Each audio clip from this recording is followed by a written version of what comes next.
I walked into the building thinking my son was a king, only to find him on his knees like a servant. I visited my son Terrence on what was supposed to be his first day as the sales director at his father-in-law's logistics company.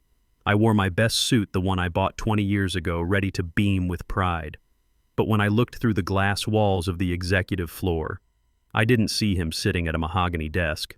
I saw him in a gray jumpsuit holding a toilet brush scrubbing a urinal while his father-in-law stood over him laughing. "Look at him, Paige," the old man sneered, kicking a bucket of dirty mop water so it splashed onto my son's chest. "That is all he is good for. It is in his genetics." I waited for my daughter-in-law, the woman carrying my grandchild, to defend her husband.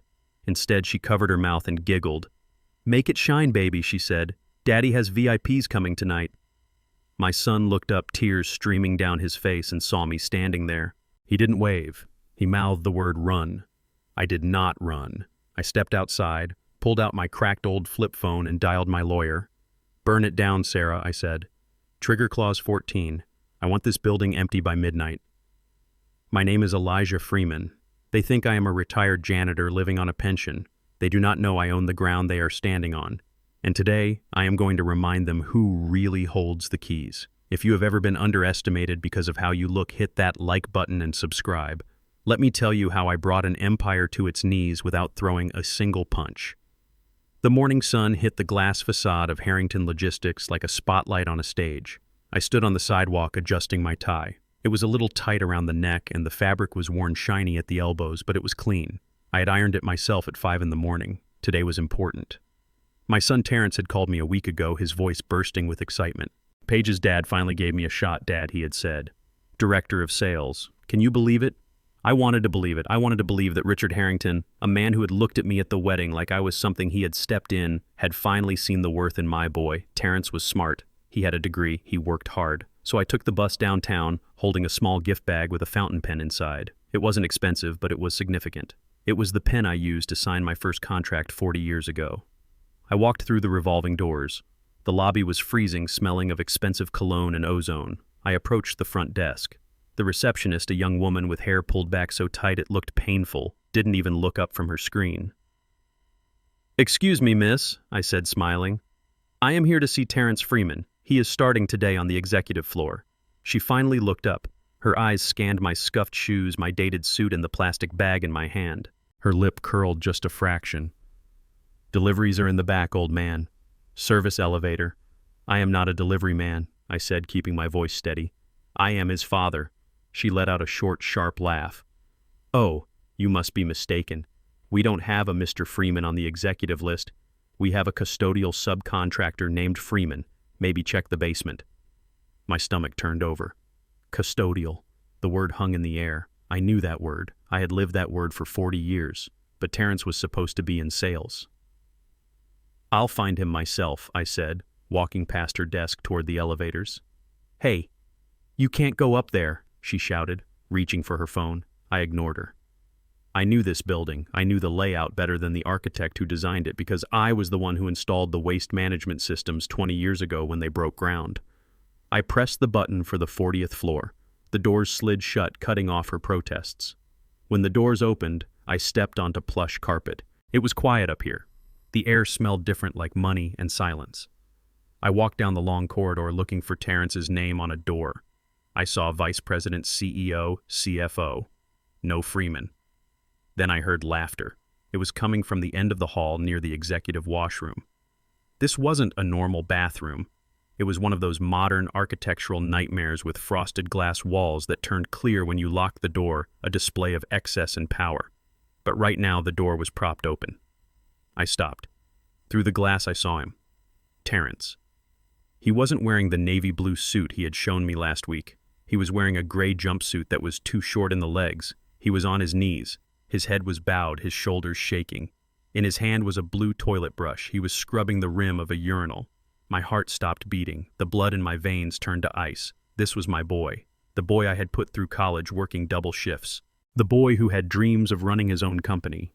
Standing over him was Richard Harrington. He was holding a scotch glass, looking down at Terrence with a look of pure, unadulterated satisfaction. Next to him was Paige, my daughter-in-law. She was leaning against the marble sink checking her makeup in the mirror, completely ignoring the fact that her husband was on his knees 3 feet away. "You missed a spot, Freeman," Richard said. His voice was loud, booming off the tiled walls. Terrence didn't look up. He just scrubbed harder. I stepped closer, my shoes making no sound on the carpet. I needed to understand. Maybe this was a joke. Maybe it was some twisted initiation ritual. Then Richard did something that made me see red. He lifted his foot, clad in a glossy Italian leather loafer, and kicked the yellow mop bucket sitting next to Terrence. The bucket tipped. Gray soapy water sloshed out, soaking the knees of Terrence's jumpsuit and splashing onto his chest. "Oops," Richard said, grinning. "Clumsy me. Clean that up, boy. And use your hands. We don't want to waste any more towels." Terrence froze. He gripped the brush so hard his knuckles turned white. I looked at Paige. Surely she would say something. Surely the woman who claimed to love my son would stop this madness. Paige turned from the mirror. She looked at the puddles spreading around her husband's knees. "Ugh, Terrence," she sighed, lifting the hem of her dress. "Watch where you're splashing that filth. My dad paid $3,000 for these shoes." "I am sorry," Paige Terrence whispered. His voice was broken. It was the voice of a man who had forgotten his own name. Richard laughed again, a deep, guttural sound. "Look at him, Paige. Look at your husband. I told you. You can put a suit on a Freeman, but you can't take the janitor out of the bloodline. It is all he knows how to do. It is all his daddy knew how to do, scrubbing other men's waste." Paige giggled. "You were right, Daddy. You are always right. Just make sure he is done by 5. We have dinner reservations at Le Monde." "He will be done when I say he is done," Richard said. "Or he can go explain to the insurance company why your maternity coverage is canceled." That was the key. The insurance. The baby. They had him trapped. They were using my grandchild as leverage to turn a grown man into a slave. I could not watch anymore. I pushed the door open. It hit the stopper with a loud thud. The 3 of them turned. Richard's eyes widened for a second, then narrowed into a sneer. "Well, well. Speak of the devil. The head janitor himself. Did you come to give him a tutorial, Elijah?" "Show him the proper circular motion." Paige rolled her eyes. "Oh, great. Now we have to smell mothballs and Old Spice." Terrence scrambled to his feet. He slipped in the soapy water and almost fell. He looked at me, and the shame in his eyes was absolute. It was a physical weight crushing him. "Dad," he choked out. "Dad, please, go." He didn't say, "Help me," he said, "Go." He wanted to protect me from seeing him like this. He wanted to spare me the pain. I looked at Richard. I looked at the way he held his glass, the way he stood with his weight on one hip, confident, untouchable.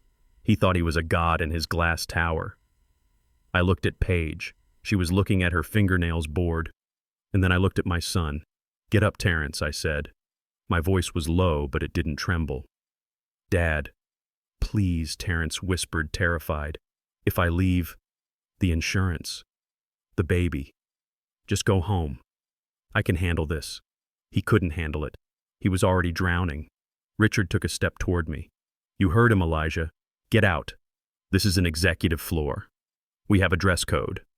And your Goodwill clearance rack suit is violating about 5 different health codes." I didn't blink. I didn't shout. I didn't raise my fist, though every muscle in my body wanted to drive it into his jaw. Violence is the tool of the weak, and today I was the strongest man in the room. I looked Richard dead in the eye. "You have made a mistake, Richard." Richard laughed. "The only mistake I made was letting my daughter marry into your gene pool. Now get out before I call security and have you thrown out with the rest of the trash." I turned to Terrence. "I love you, son. Remember who you are." Then I turned my back on them. I walked out of that bathroom. I walked down the long plush corridor. I could hear Richard's laughter following me to the elevator. I took the elevator down to the lobby. I walked past the receptionist who smirked at me. I walked out the revolving doors and onto the busy street. The noise of the city washed over me. Cars, honking, people shouting. I took a deep breath of the exhaust-filled air. It tasted like freedom. I reached into the inner pocket of my jacket and pulled out a phone. It wasn't the smartphone everyone else used. It was a thick black, industrial-grade satellite phone. It didn't have games. It didn't have a camera. It had a direct encrypted line to one person. I dialed the number. It rang once. "Sarah," I said. "Mr. Freeman." Her voice was sharp alert. She was the best corporate attorney in the state, and she only answered this line for me. "Is everything all right?" "No," I said, looking up at the gleaming steel and glass of the Harrington Logistics building. It towered over the street, arrogant and imposing. "Activate Clause 14, I said. There was a pause on the line. Clause 14. "Sir, that's the nuclear option. That revokes the ground lease immediately based on moral turpitude and breach of contract.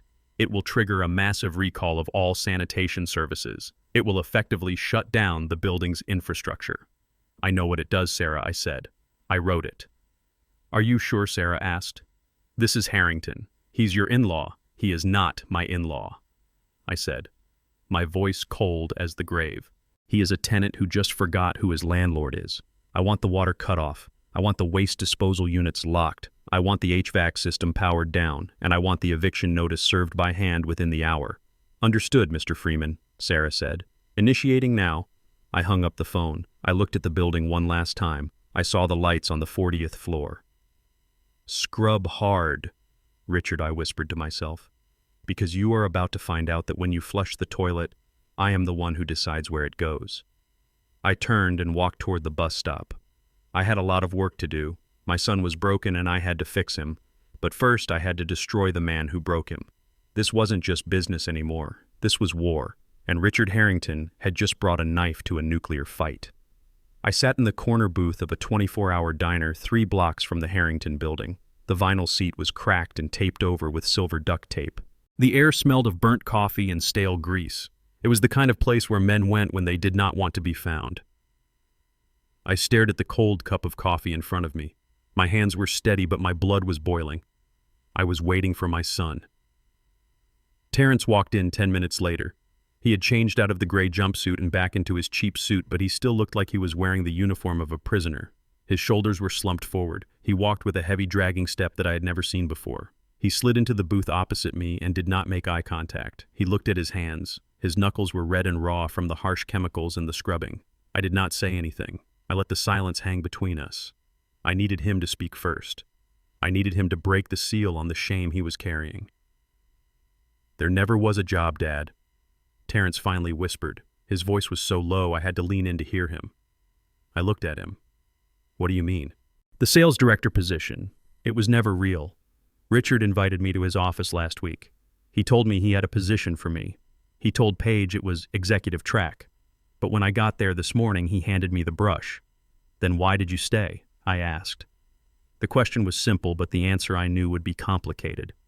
'Why did you get on your knees, Terrence?' Terrence closed his eyes. Tears leaked out from under his lashes. 'Because of the baby. Paige is high risk, Dad. Her insurance premiums are astronomical. I lost my coverage when I got laid off from the warehouse last month. Richard knows that. He presented me with a contract this morning. It is a subcontractor agreement, minimum wage, no benefits, but it includes a rider for full family medical coverage provided I complete a 6-month probationary period without a single infraction.' 'He trapped you,' I said. 'He owns me,' Terrence corrected. 'He told me if I walked out that door today, Paige loses her doctors. She loses the hospital. I cannot do that to my wife, Dad. I cannot do that to my unborn child, so I scrubbed. I would scrub the whole city with a toothbrush if it meant my son is born healthy.' I looked at the man sitting across from me. I saw the love he had for his family. It was a weapon Richard was using against him. Richard had taken the noblest thing about my son and turned it into a chain. 'And Paige?' I asked. She stood there and laughed, Terrence. 'She is scared, Dad,' Terrence said quickly. Too quickly. He was defending her. He was trained to defend her. She just wants her father's approval. She is caught in the middle. She is not in the middle, son. She is holding the whip.' Terrence shook his head. 'You do not understand. You have always been alone.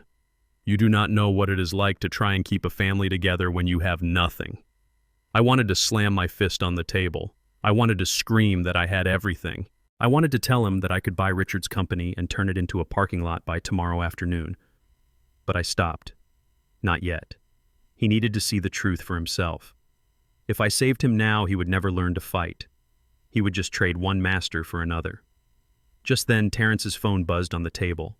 The screen lit up with a picture of Paige. She looked beautiful and sweet in the photo. It was a lie. Terrence flinched like he had been burned. He reached for the phone with a trembling hand. "Answer it," I said. "Put it on speaker." "Dad, I cannot." "Put it on speaker, Terrence. I want to hear what your loving wife has to say." Terrence pressed the button. His hand was shaking so bad the phone rattled against the laminate tabletop. "Hello, Paige," he said.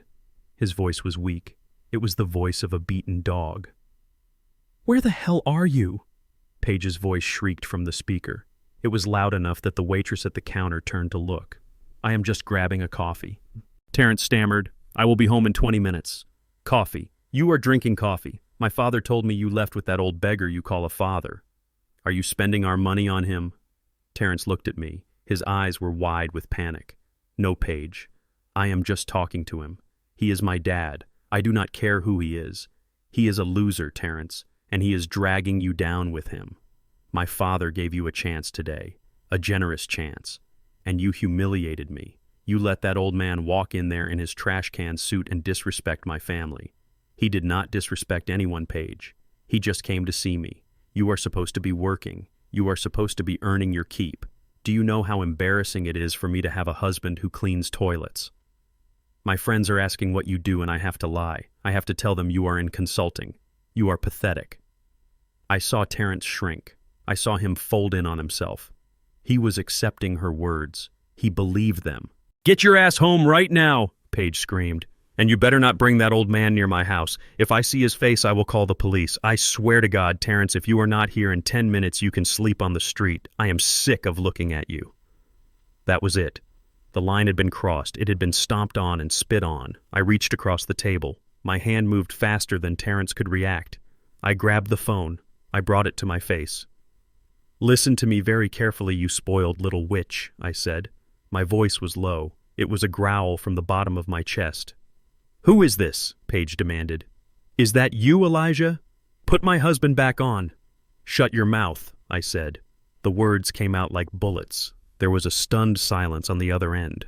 No one had ever spoken to Paige Harrington like that, not in her entire pampered life. "You do not talk to my son like that," I continued. "You do not threaten him.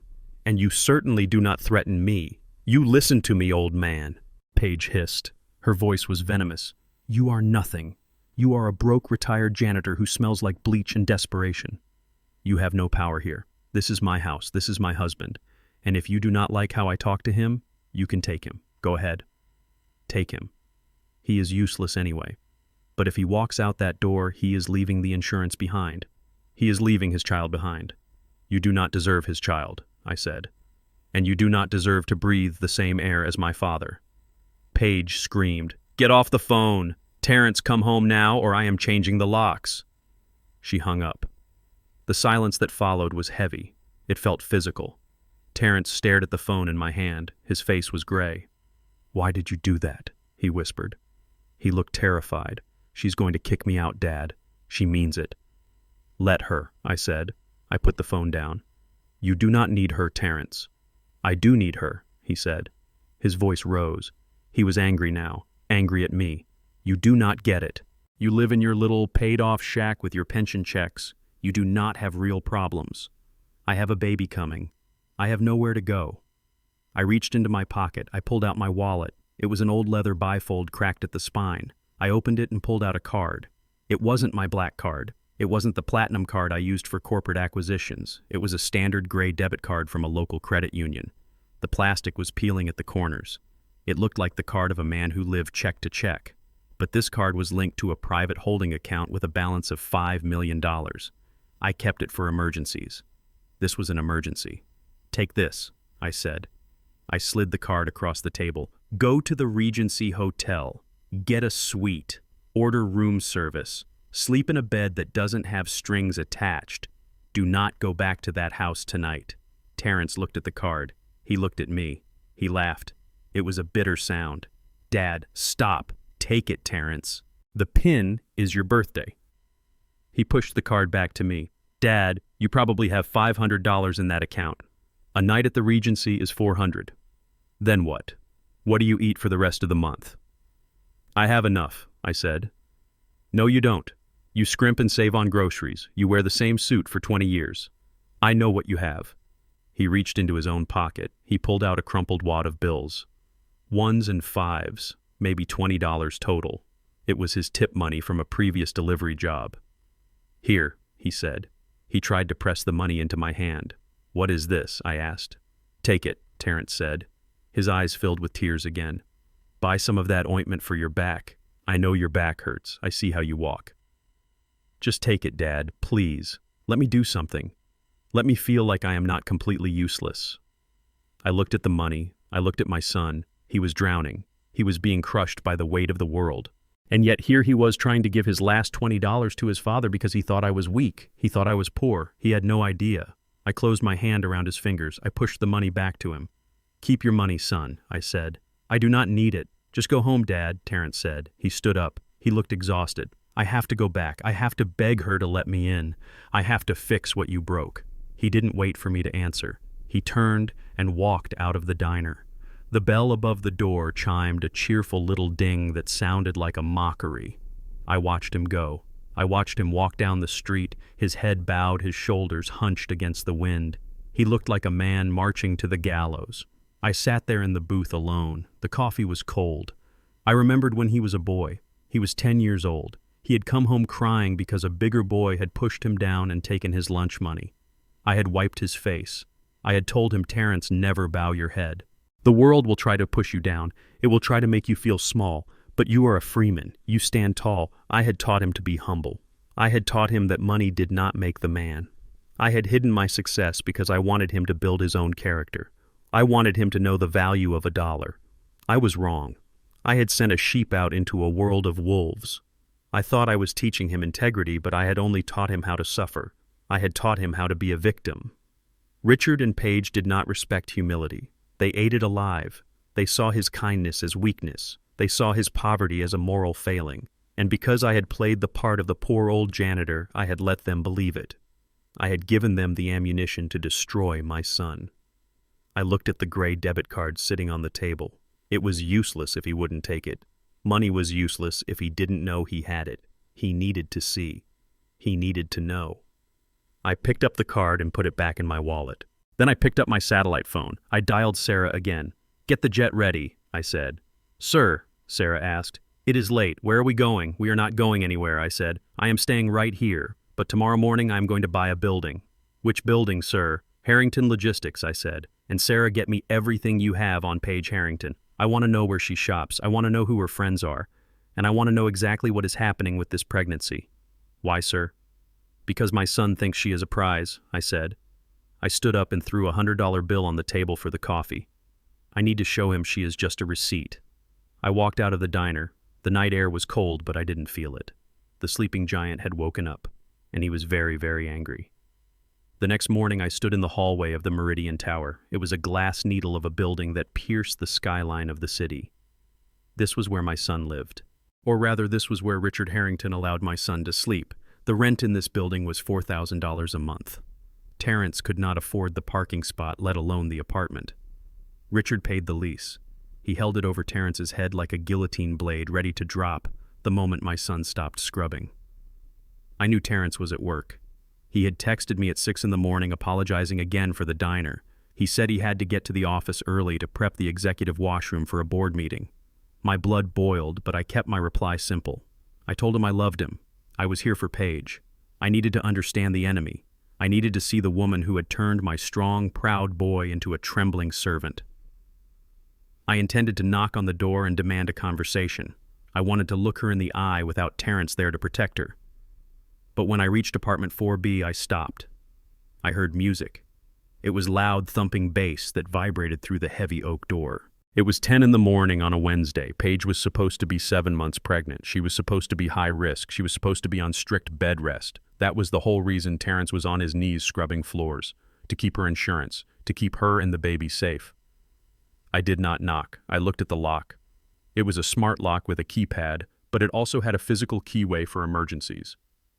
A Schlager high-security cylinder. Most people trust technology. I trust mechanics. Before I built my sanitation empire, I was a maintenance man for 20 years. I fixed boilers. I unclogged pipes. And I opened doors for people who lost their keys. I reached into my pocket and pulled out my tension wrench and a diamond pick. My hands were old and calloused, but they were steady. I slid the pick into the keyway. I felt the pins. 1, 2, 3. I applied tension. The mechanism was stiff, but it gave way. I felt the cylinder turn. The lock clicked.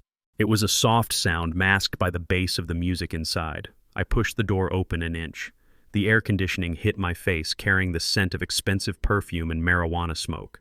I slipped inside and closed the door behind me. I moved silently across the bamboo flooring. I was a ghost in a suit bought at a thrift store. The apartment was a shrine to modern excess. White leather furniture, abstract art that cost more than my house, floor-to-ceiling windows overlooking the city. In the living room, 3 women were sitting around the glass coffee table. One of them was Paige. She was wearing a silk robe that was open at the front. Underneath, she wore a bikini. She was holding a crystal flute filled with golden liquid. Champagne. But that was not what made my breath catch in my throat. That was not what made the world tilt on its axis. It was her stomach. Her stomach was flat. It was perfectly flat. There was no baby bump. There was no swollen curve of life. Her skin was tanned and toned. I looked at the coffee table. Sitting there amidst the empty champagne bottles and the overflowing ashtrays was a mound of flesh-colored silicone. It had straps and Velcro attachments. It was a prosthetic belly, a high-end theatrical prop. I stood in the shadow of the hallway, paralyzed by the magnitude of the lie. There was no baby. There never was a baby. My son was scrubbing toilets for a phantom. I watched as Paige took a long drag from a joint and passed it to the blonde woman sitting next to her. She threw her head back and laughed. It was a cruel, sharp sound. "You should have seen him this morning, Brittany," Paige said. Her voice was slurred. He looked like a beaten dog. Daddy made him clean the grout with a toothbrush. I almost felt bad. Almost. The blonde woman giggled. "You are terrible, Paige. How long are you going to keep this up?" "As long as I need to," Paige said. She gestured with her champagne glass. "Do you know how hard it is to find good help these days? Terrence does everything. He cooks, he cleans, he rubs my feet because he thinks they are swollen. He is the perfect slave, and the best part is he thinks he is being noble. He thinks he is sacrificing himself for his legacy." She laughed again and poured more champagne. "But what happens in 2 months?" the third woman asked. She looked nervous. "When the baby is supposed to come?" "I will have a tragic miscarriage," Paige said. She said it with the same casual tone one would use to order a salad. "I have it all planned out. I will fall down the stairs. Or maybe I will just start screaming in the middle of the night. We go to the hospital. Daddy has a doctor on payroll who will sign the papers. We lose the baby. Terrence will be devastated, of course. He will work even harder to comfort me. He will be so guilty he won't even ask questions." "That is evil," Brittany said admiringly. "It is business," Paige corrected.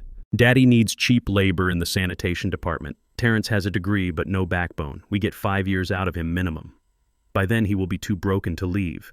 And if he does try to leave, I will just tell him I am pregnant again. These Freeman men are so stupid. They breed like rabbits and think with their hearts." She took a sip of her drink. "Besides," she added, "look at this apartment. Look at this life.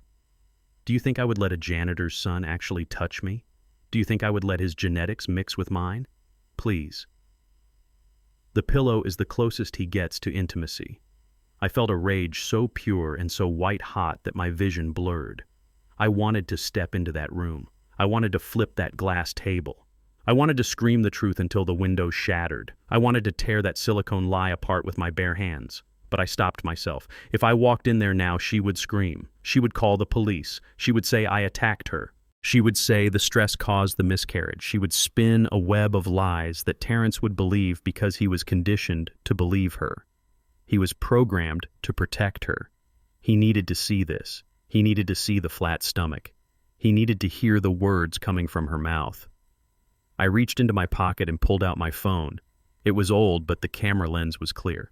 I stepped out of the shadows just enough to get a clear angle. I pressed record. I filmed the silicone belly sitting on the table like a trophy. I filmed the champagne bottles. I filmed the smoke curling in the air. And I filmed Paige. I zoomed in on her flat stomach. I zoomed in on her face as she mocked my son. And he cried when he saw his dad. She was saying, "Can you believe it?" The old man looked like he crawled out of a dumpster. Daddy kicked a bucket of water on Terrence just to see if he would snap. And he didn't. He just kept scrubbing. It was pathetic. I almost vomited.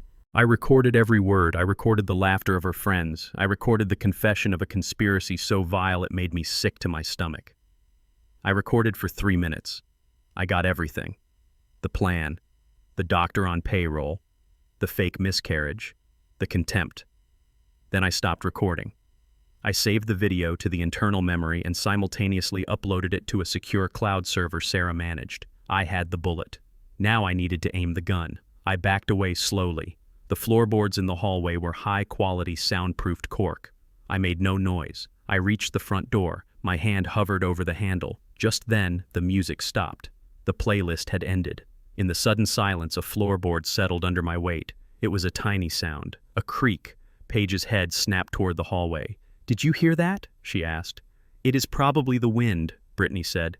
"You are paranoid." "No." Paige stood up. She tightened her robe. "Someone is here." I didn't wait. I turned the handle and slipped out into the corridor. I pulled the door shut gently until the latch clicked. I walked fast toward the stairwell. I didn't take the elevator. The elevator had cameras. I heard the apartment door open behind me. "Hello?" Paige's voice echoed in the hallway. "Who is there?" I was already around the corner and into the stairwell. I descended 2 flights of stairs, my heart hammering against my ribs, not from fear, but from adrenaline. I stopped on the landing of the 2nd floor to catch my breath. I checked the video on my phone. It was perfect. The image was crisp. The audio was clear. I had the truth in my pocket. But I couldn't show Terrence yet. Not like this.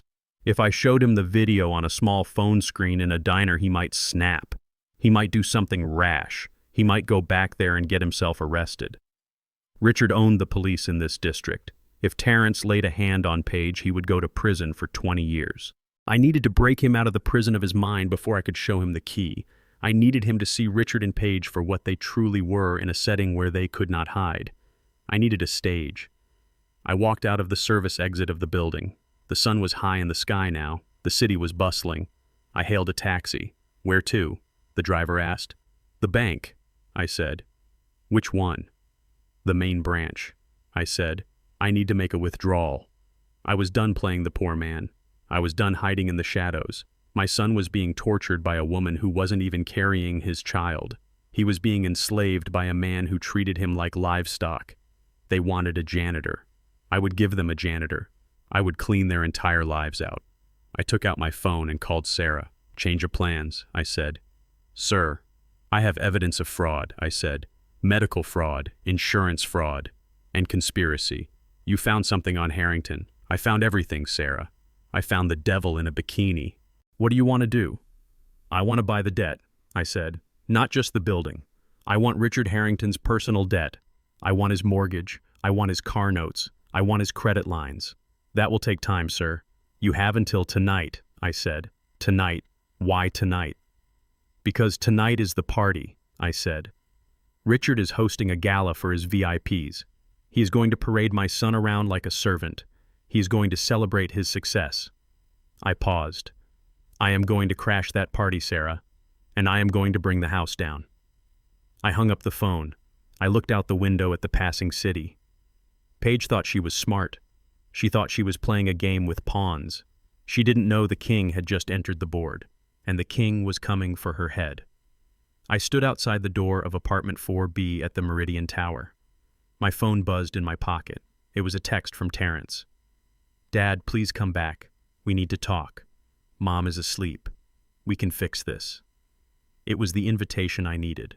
I knew it was a trap. I knew Terrence did not have the courage to summon me on his own. Richard was pulling the strings. He wanted me back there to finish what he started in the bathroom. He wanted to break me the way he broke my son. I knocked. The door swung open instantly. It wasn't Terrence standing there. It was Richard. He was grinning like a wolf who had cornered a wounded deer. Behind him, Paige was reclining on the white leather sofa, sipping water, looking frail and victimized. Terrence stood in the corner, his head bowed, looking at his shoes. "You have some nerve coming back here," Elijah Richard said. His voice was loud, theatrical. He was performing for an audience I could not see yet. "My son invited me," I said, stepping into the foyer. I looked at Terrence. "Tell him, son. Tell him you asked me to come." Terrence opened his mouth, but Richard cut him off. "He did no such thing. You broke in here earlier. We saw you on the corridor cameras. And now you are back to harass my pregnant daughter. You are trespassing Elijah. And in this building, we do not take kindly to intruders." He pulled his phone from his pocket.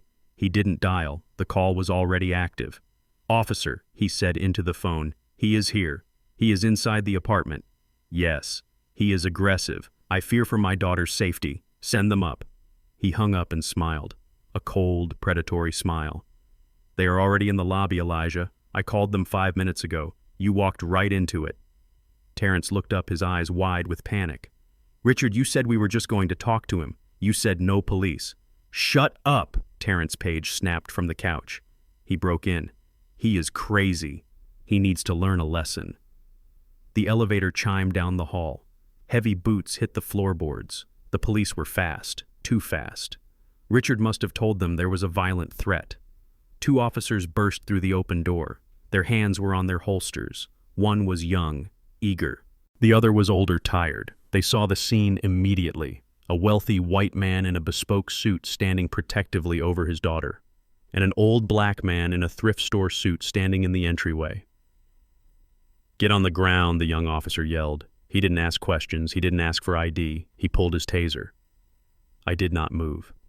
I did not get on the ground. I raised my hands slowly, palms open. "Officer?" "I am invited here," I said calmly.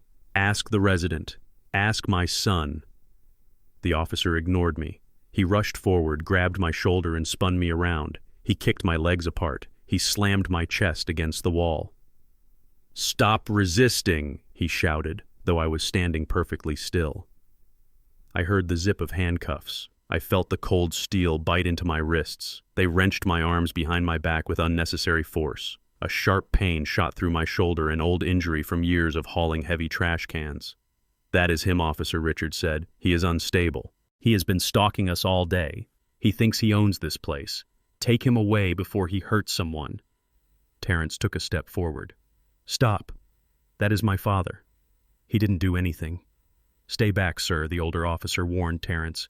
"We have a complaint of criminal trespass and menacing." I turned my head against the wall to look at my son. He was crying again. He was watching his father being treated like a criminal in his own home, and he was powerless to stop it. This was Richard's goal, to show Terrence that I was weak, that the law was on Richard's side, that money made right. "Bring him out," the young officer said, shoving me toward the door. I dug my heels into the carpet. I stopped. I turned my head to look the older officer in the eye. "Officer," I said. My voice was low, hard steel. "Before you take me out of this building in cuffs, you need to make a phone call." The officer laughed. "You get your phone call at the station, Grandpa. Move it." "Check my wallet," I said. "Left breast pocket." He hesitated. Something in my tone made him pause. It wasn't the voice of a man who was afraid. It was the voice of a man who was giving an order. He reached into my pocket. He pulled out my old cracked leather wallet. He flipped it open. There was no driver's license in the window. There was a card, a thick gold-embossed business card. It read, "Police Benevolent Association, Gold Shield Sponsor, Lifetime Member," and on the back was a handwritten number. "Call that number," I said. "It is a direct line." The officer looked at the card. He looked at me. He looked at the name on the card, Elijah Freeman. "Who is this?" he asked. "That is the private cell phone of Chief Miller," I said. "We played chess last Tuesday. He told me if I ever had trouble with his officers, I should call him. I think this qualifies as trouble." Richard scoffed. "Do not listen to him. He found that wallet in the trash. He is a janitor. He probably cleans the station floors." "Call it," I repeated. "Unless you want to explain to Chief Miller why his chess partner is sitting in a holding cell on a trumped-up charge." The older officer's eyes narrowed. He handed the card to his partner and pulled out his radio. He keyed the mic. "Dispatch, patch me through to the chief. Priority 1. There was a crackle of static. Then a voice I recognized. "Miller." "Go ahead." "Chief, this is Sergeant Davis. I have a suspect in custody at the Meridian. He claims he knows you. Name is Elijah Freeman."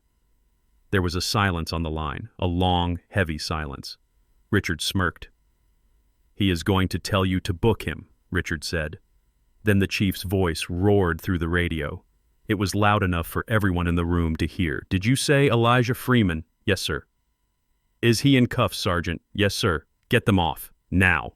Do you know who that man is? That man paid for the new tactical vests you are wearing right now. That man funded the Widow's Fund single-handedly last year. If you have laid a finger on him, you better pray he is in a forgiving mood. Apologize and get out of there, immediately. The color drained from the sergeant's face. He looked at his radio like it had bitten him. Yes, sir. Understood, sir. He fumbled for his keys. His hands were shaking. He unlocked the cuffs. He stepped back as if I were radioactive. Mr. Freeman, he stammered. I am so sorry. We didn't know. The complaint, it seemed credible. I rubbed my wrists. I looked at the officer. You were doing your job, Sergeant, but next time check the facts before you put an innocent man against the wall. Yes, sir. Thank you, sir. The officers backed out of the room. They didn't look at Richard. They didn't look at Paige. They just wanted to be as far away from me as possible. The door clicked shut. The silence in the apartment was absolute. Richard stared at me. His mouth hung slightly open. The smug confidence was gone, replaced by confusion and suspicion. What was that? Paige whispered. She sat up on the couch, forgetting her act of being frail. How do you know the police chief? Richard shook his head. He let out a short, dismissive laugh. It sounded forced. Corruption, he spat. That is what that was. I knew you were dirty, Elijah, but I didn't know you were deep in it. Who are you laundering money for? The gangs, the mob. You clean their toilets and they give you a get-out-of-jail-free card. He turned to Terrence. You see this, son.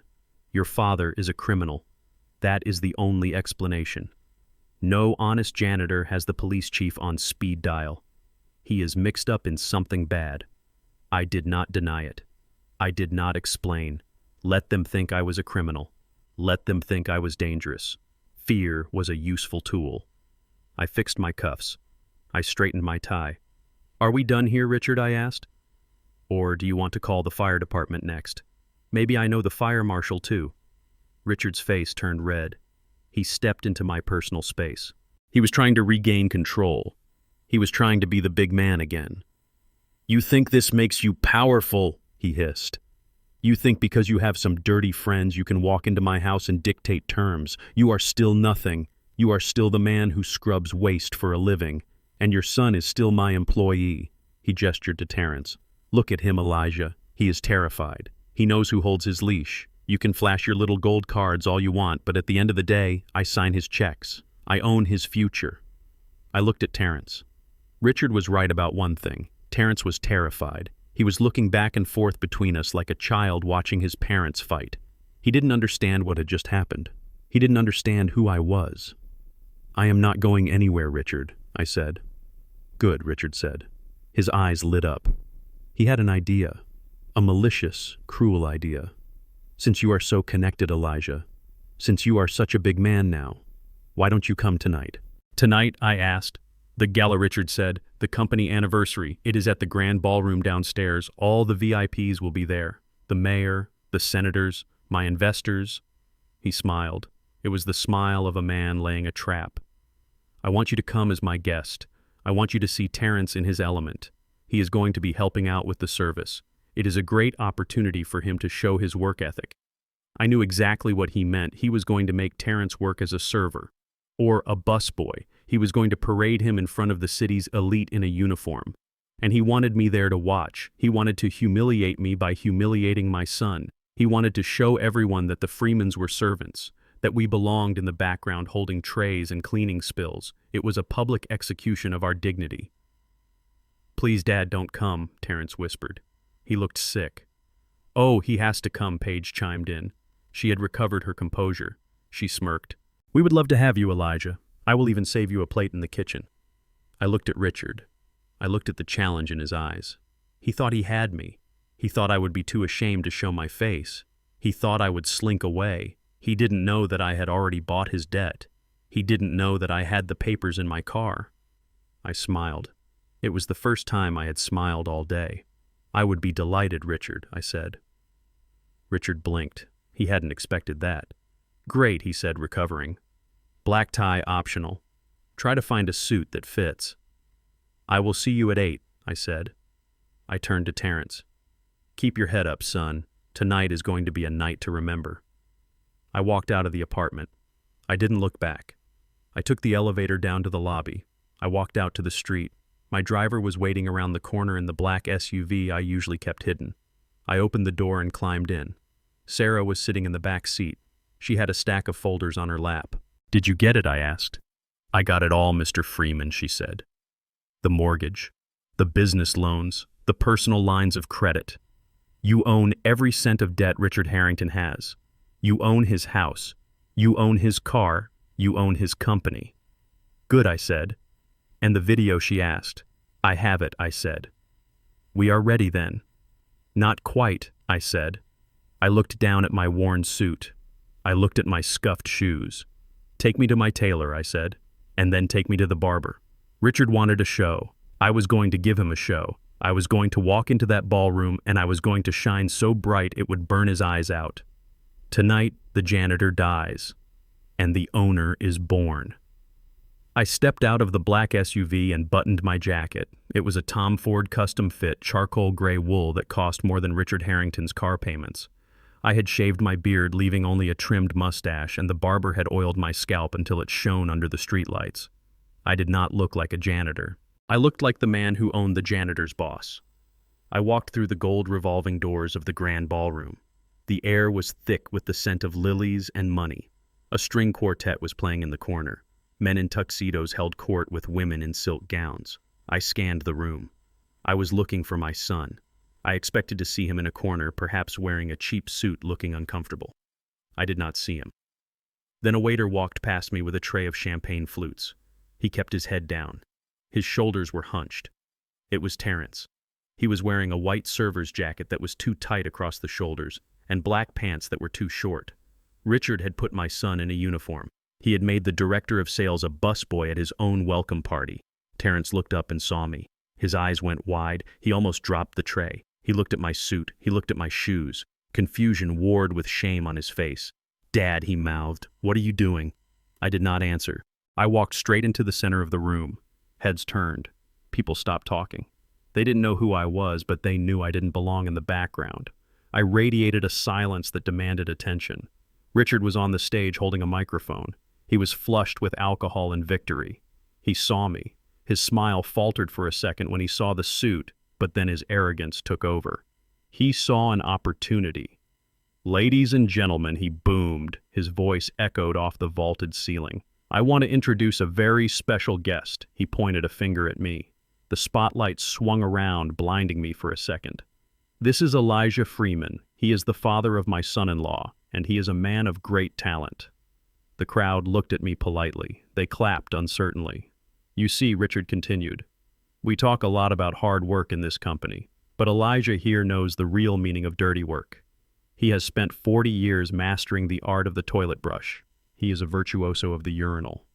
A ripple of laughter went through the room. It was nervous laughter at first, then cruel. "And he has passed those skills down," Richard said. "He taught my son everything he knows. That is why Terrence is so good at cleaning up our messes." "Isn't that right, Terrence?" He pointed at my son. The spotlight swung to Terrence. He stood frozen, holding the tray of champagne. He looked like a deer caught in the headlights of a semi-truck. "Bring us some drinks, boy," Richard commanded.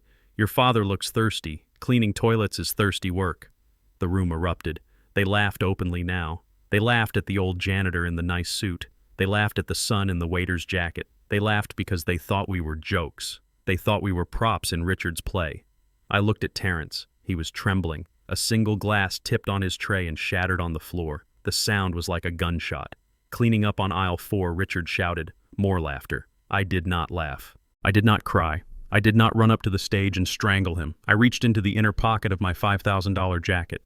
I did not pull out a weapon. I pulled out a thick red industrial grease marker, the kind used by inspectors to mark condemned structures. I uncapped it. The smell of the solvent was sharp and chemical. I turned my back on the stage. I walked to the nearest structural pillar. It was wrapped in decorative faux marble. I looked at the base. I saw the water damage seeping up from the floor disguised by fresh paint. I drew a large red X on the pillar. The laughter died down slightly. People whispered, "What is he doing?" I walked to the ventilation duct on the wall. I saw the black dust around the rim. Mold spores. Toxic. I drew a large red X on the wall. I walked to the bar. The bartender stared at me. I looked at the sink. I saw the drain pipe. It was lead. It was illegal. It was poisoning every glass of water served in this building. I drew a red X on this bar counter. Richard's voice boomed over the speakers. "Hey, what do you think you are doing?" I ignored him. I walked to the window. I looked at the sealant. It was cheap. It was leaking thermal gases. X. I walked to the fire exit. I checked the pressure gauge. It was broken. X. I was moving fast now, efficient. I was a man who had inspected 10,000 buildings. I saw the rot beneath the gilding. I saw the death beneath the luxury. Richard jumped off the stage. He marched toward me. His face was purple. "Stop it," he screamed. "You are ruining my walls. You senile old fool. Did you forget your coloring book?" He grabbed my arm. "This isn't a bathroom, Elijah. You don't scrub these walls. You don't mark them up. Security, get this crazy old man out of here. He has lost his mind." Paige was there too. She looked horrified. Not because of the safety violations, but because I was embarrassing her. "Oh my God," she hissed. "He is having an episode. He thinks he is at work. Get him out of here, Daddy. He is ruining the gala." The crowd parted. They looked at me with pity and disgust. They saw a crazy old janitor vandalizing a ballroom. I shook Richard's hand off my arm. I did not shove him. I just removed him like a piece of lint. I capped the marker. I turned to face him. The room was silent. "I am not drawing, Richard," I said. My voice was calm. It carried to the back of the room without a microphone. "I am grading you." "Grading me," Richard sputtered. "You are vandalizing private property. You are going to jail." "No," I said. "I am citing you." I pointed to the pillar. Class 3 water damage indicating structural rot in the foundation. Violation of City Code 402. I pointed to the vent. Black mold accumulation in the HVAC intake. Violation of Health Code 119. Severe respiratory hazard. I pointed to the bar. Lead piping in a food service area. Violation of Federal Safety Regulation 88. Immediate shutdown required. Richard stared at me. His mouth opened and closed. "How do you know those codes?" he whispered. "Because I wrote them," I said. I reached into my pocket again. I pulled out a leather wallet. I flipped it open. A gold badge gleamed under the lights. It wasn't a police badge. It was something rarer. "I am Elijah Freeman," I said. "I am the chairman of the National Industrial Sanitation Association. I sit on the board that writes the safety protocols for every commercial building in this state. And I own Freeman Sanitation, the company that processes your waste, your water, and your air." I looked around the room. I looked at the mayor. I looked at the senators. "Gentlemen," I said, "you are breathing toxic mold spores. You are drinking lead-contaminated water. And you are standing in a building that is structurally unsound." The mayor dropped his glass. I turned back to Richard. "You called me a janitor, Richard. You are right. I am a janitor. And I just found a lot of trash in this building." I held up the red marker. "Starting with you." Richard looked at the red X's. He looked at the badge. He looked at me. For the first time all night, he looked small, but he was not defeated yet. He was a rat, and rats bite when they are cornered. He laughed, a desperate, high-pitched sound. "You are lying," he said. "You are a fraud. You stole that badge. You are nobody." He turned to the crowd. "Do not listen to him. He is Terrence's father. He is trying to extort me. Security, throw him out." 2 security guards stepped forward. They were big men. They looked uncertain. I did not move. I looked at the guards. "Check your paychecks, boys," I said. "Look at the signature at the bottom. Freeman Holdings processes the payroll for the security firm you work for. I bought the contract this morning." The guards stopped. They looked at each other. "If you touch me," I said, "you are fired. If you escort Mr. Harrington out of his own building, you get a raise." The guards looked at Richard. They looked at me. They saw the suit. They saw the confidence, and they knew who the real boss was. They stepped back. Richard stood alone in the center of the circle. The red X's surrounded him like a target. "You have 5 minutes to evacuate this building," I said to the room. "After that, I am sealing the doors for emergency decontamination." Panic rippled through the crowd. The mayor was the first to move. He ran for the exit. The senators followed. The investors scrambled. In 60 seconds, the ballroom was a chaotic stampede of expensive shoes and screaming elites. Only 4 people remained. Me, Richard, Paige, and Terrence. Terrence was still holding the tray. He was staring at me like I had just descended from the sky. "Dad," he whispered. "Put the tray down, son," I said. He dropped it. The crash was the final note of the symphony I had just conducted. I looked at Richard. He was shaking. "You ruined my party," he whispered. "I am just getting started," I said. I took out my phone. I dialed Sarah. "Execute the buy order," I said. I hung up. I walked over to Terrence. I put my hand on his shoulder. "Go get changed, son," I said. "We have work to do." "But Dad," Terrence said. He looked at Richard. "He is going to fire me." "He cannot fire you," I said. "Why not?" "Because he doesn't work here anymore," I said. I turned to Richard. "Get out of my building, Richard, and take your daughter with you. I have to clean up the mess you made." Richard looked at me with pure hate, but he also looked at me with fear. He turned and ran after his guests. Paige ran after him, her heels clicking on the marble floor like the ticking of a clock that had just run out of time. I stood there in the empty ballroom. The red X's glowed on the walls. I took the marker. I walked to the portrait of Richard Harrington hanging in the lobby. I drew one final X across his face. The banquet was over. Now the wolves would starve. The red X's on the walls were glowing like neon signs of doom. But Richard Harrington was not a man who accepted defeat gracefully. He was a cornered animal, and cornered animals attack the weakest thing in the room. He saw his guests looking at the exits. He saw his empire crumbling. He needed a distraction. He needed to shift the disgust of the crowd from him to us. He needed a scapegoat. He signaled to a woman standing near the front of the stage. I recognized her from the dossier Sarah had compiled. Mrs. Eleanor Vanderhoven. She was Richard's biggest investor and a woman known for her cruelty as much as her diamonds. She caught Richard's eye and nodded. It was a subtle movement, a predator's agreement. Terrence was backing away, his head down, trying to make himself invisible. He was holding the empty tray against his chest like a shield. Mrs. Vanderhoven stepped directly into his path. She moved with a speed that belied her age. As Terrence turned, she thrust her glass of red wine forward. She didn't stumble. She threw it. The dark liquid splashed across the front of her silver-sequined gown. It looked like a gunshot wound. She screamed. It was a high, piercing sound that silenced the murmuring crowd. "You clumsy idiot," she shrieked, pointing a manicured finger at my son. "Look what you did! This is a couture Valentino. It is one of a kind." Richard was there in a second. He grabbed Terrence by the lapel of his white jacket and hauled him into the center of the spotlight. "Look at this!" Richard bellowed to the room. "I try to give this boy a chance. I try to lift him out of the gutter, and this is how he repays me. He destroys property. He disrespects our honored guests." Terrence was shaking. "I didn't do it, Richard. She walked into me, I swear." "Do not lie to me, boy," Richard spat. He turned to Mrs. Vanderhoven. "How much was the dress, Eleanor?" $10,000, she said, "and it is ruined. I want him arrested. I want him in jail." Richard looked at Terrence with a smile that was all teeth. "You heard her. $10,000. Do you have $10,000, Terrence? Can you pay for the damage you caused?" "No," Terrence whispered. "You know I don't." "Then you have two choices," Richard said. His voice dropped to a menacing growl that carried through the silent ballroom. "You can go to jail for destruction of property, or you can get on your knees right now and lick it off." The room gasped. It was a sound of pure shock. Even the jaded elites were stunned by the cruelty. "Clean it up," Richard commanded, pointing at the hem of the woman's dress.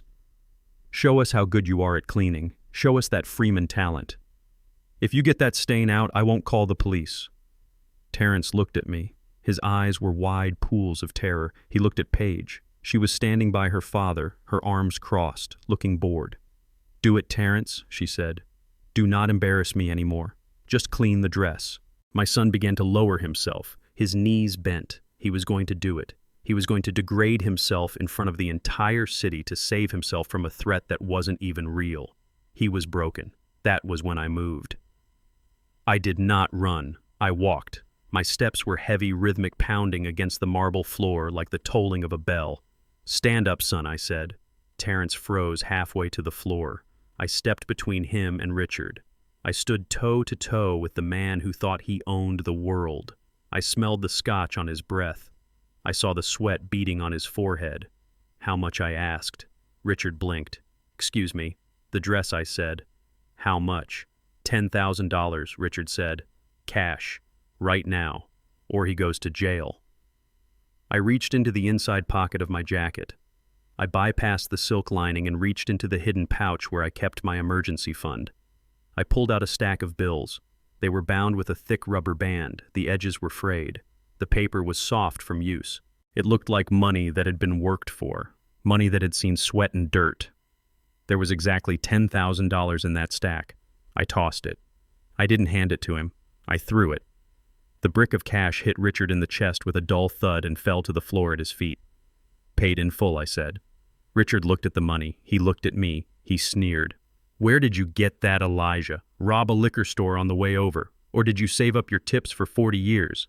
It doesn't matter where it came from," I said. "It spends the same. Now pick it up." "I am not picking up your dirty money," Richard said.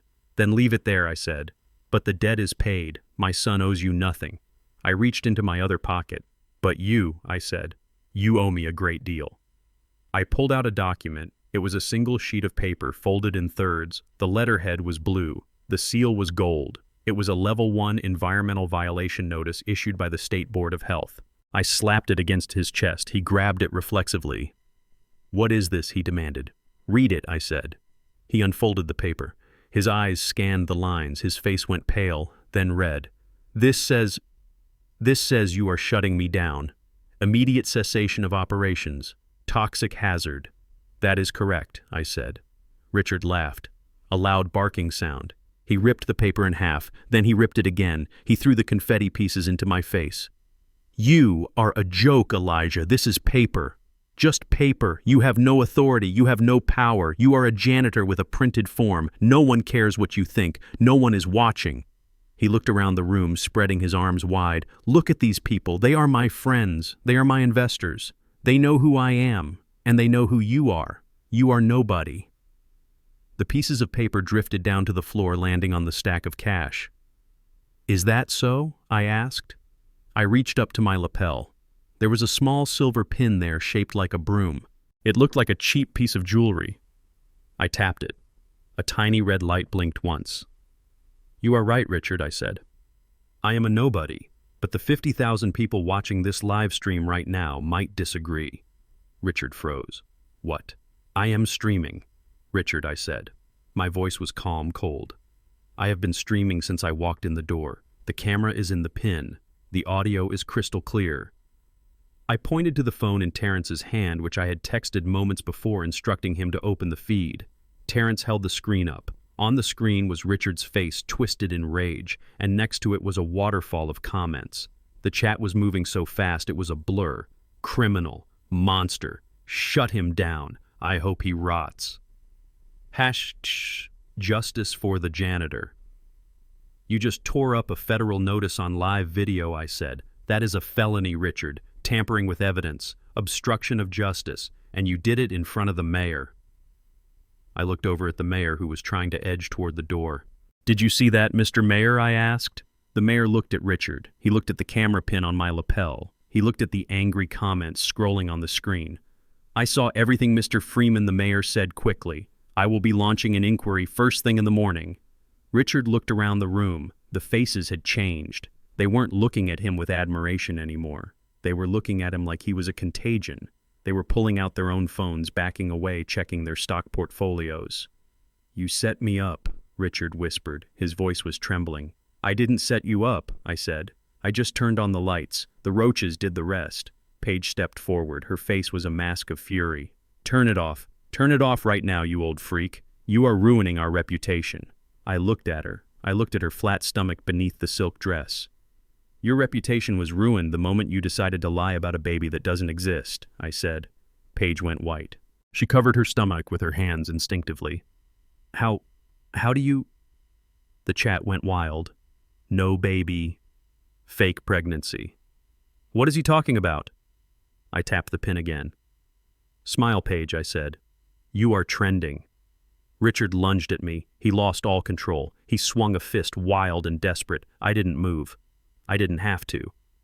Two men in dark suits stepped out from the crowd. They intercepted Richard before he could touch me. They were my private security team disguised as guests. They held him back easily. "Get your hands off me," Richard screamed. "I am Richard Harrington. I own this city." "Not anymore," I said. I leaned in close so only he could hear me. The microphone picked it up perfectly. "I bought your debt, Richard. I bought your mortgage, I bought your car notes, I bought your credit lines, I picked up a piece of the torn paper from the floor, and I own the ground you were standing on. I turned to Terrence. Come on, son, we are leaving. Terrence looked at me. He looked at the cash on the floor. He looked at his wife, who was shaking with rage and fear. He took off the white jacket. He let it drop to the floor. It landed on the money covering Richard's shoes. I am coming, Dad, Terrence said. We walked out of the ballroom together.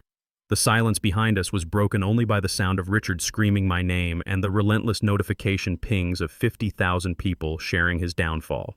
The legal strike had landed, and it was fatal. The next morning, the city woke up to a digital earthquake. The live stream from the gala had been clipped, shared, and reposted 100,000 times. Justice for the Janitor was trending #1 in the state. The video of Richard ripping up the federal violation notice was playing on loop on the morning news. Analysts were already talking about a dip in Harrington Logistics stock. It wasn't a crash yet, but the sharks were smelling blood in the water.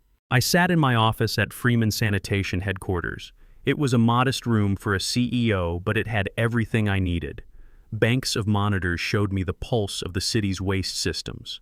And right now, they showed me the pulse of Richard's downfall.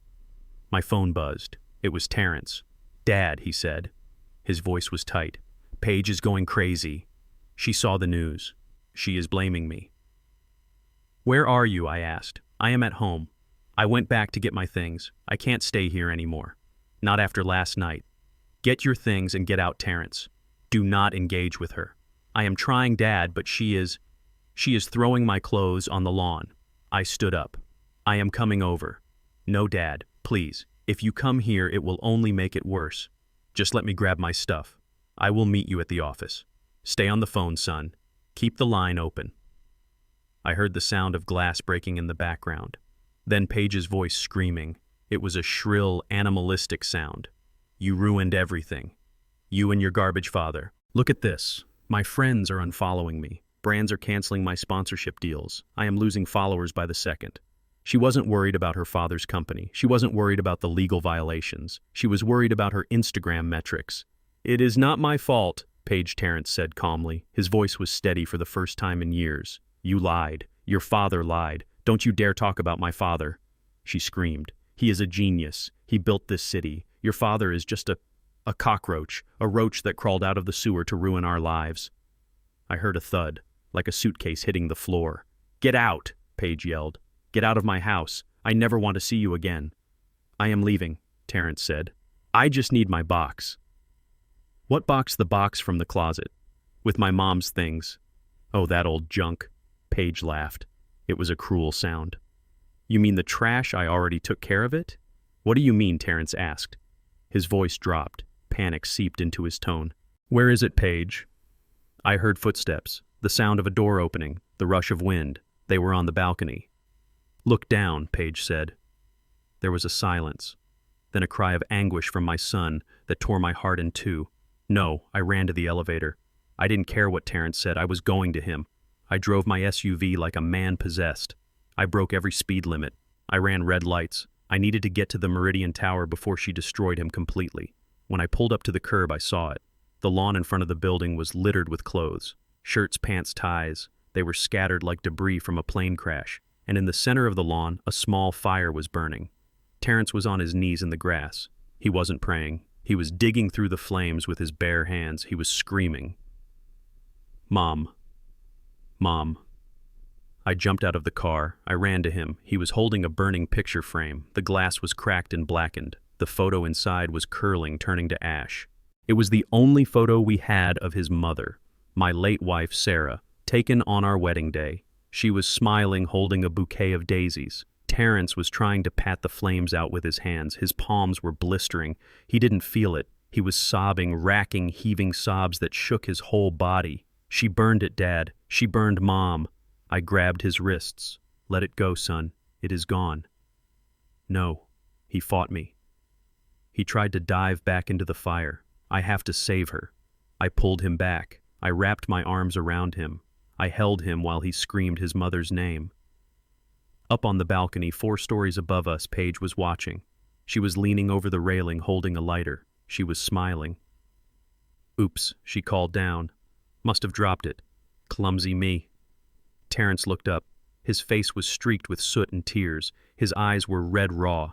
But then the grief in his eyes changed. It hardened. It turned into something cold and dangerous. He broke free from my grip. He stood up. He looked at the balcony. "You evil bitch," he screamed. He ran for the building entrance. "Terrence, no," I shouted. But he was already gone. He burst through the lobby doors, pushing past the doorman. I chased after him. I was 68 years old, but fear gave me speed. I knew what he was going to do. I knew what happened when a gentleman finally snapped. I caught the next elevator. I watched the numbers tick up. 2, 3, 4. When the doors opened, I heard screaming coming from apartment 4B. I ran down the hall. The door was open.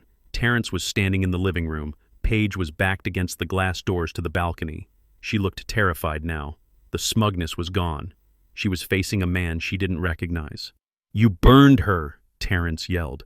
He was advancing on her. His hands were clenched into fists. His burned palms were bleeding, dripping onto the white carpet. "Stay back," Paige shrieked. "Stay away from me." "Why?" Terrence screamed. "Why would you do that? She never hurt you. She was a saint. She was nothing," Paige yelled back, trying to regain her ground. "She was a poor nobody, just like you. And now she is ash, just like your future." Terrence lunged. He didn't hit her. He didn't strike her face. He shoved her. He pushed her shoulders hard. "Get away from me," he roared. Paige stumbled backward. She hit the glass door frame. She lost her footing. She fell. It wasn't a hard fall. She landed on her bottom on the plush rug. It was a stumble, a trip, but the moment she hit the floor, she started screaming. It was a blood-curdling sound. "My baby. My baby. You killed my baby." She clutched her stomach. She curled into a ball, writhing on the floor. "Help me. He hurt the baby. I am losing it." Terrence froze. The rage vanished instantly, replaced by absolute horror. He looked at his hands. He looked at his wife, screaming on the floor. "Oh God," he whispered. "Oh God, what did I do?" He dropped to his knees beside her. "Paige, no. I didn't mean to. I am sorry. Please. Is the baby okay? Get away from me, murderer," she screamed, kicking at him. "You killed him. I can feel it." Terrence scrambled back. He was hyperventilating. He was having a panic attack. He thought he had just murdered his own child. He thought he was a monster. He looked at me as I entered the room. "Dad, help her. Call 911. I killed the baby." I looked at Paige. She was putting on the performance of a lifetime. She was sobbing, rocking back and forth, clutching her belly. But I saw her eyes. For a split second she looked at me, and in her eyes I saw triumph. She had won. She had broken him again. She had turned him back into the slave. She was going to use this. She was going to fake the miscarriage right now. She was going to blame it on his violence. She was going to send him to prison for domestic abuse and manslaughter of an unborn child. It was the perfect trap, and she was smiling behind her hands. I walked over to Terrence. I grabbed him by the shoulders. I hauled him to his feet. "Stop it, Terrence," I said. "Dad, we have to help her. The baby." "There is no baby," I said. Terrence looked at me confused. "What? There is no baby. Son, she is lying. He hurts me." Paige screamed louder, trying to drown me out. "He is crazy. He is trying to kill me." I let go of Terrence. I walked toward Paige. She flinched. "Don't touch me." I didn't touch her.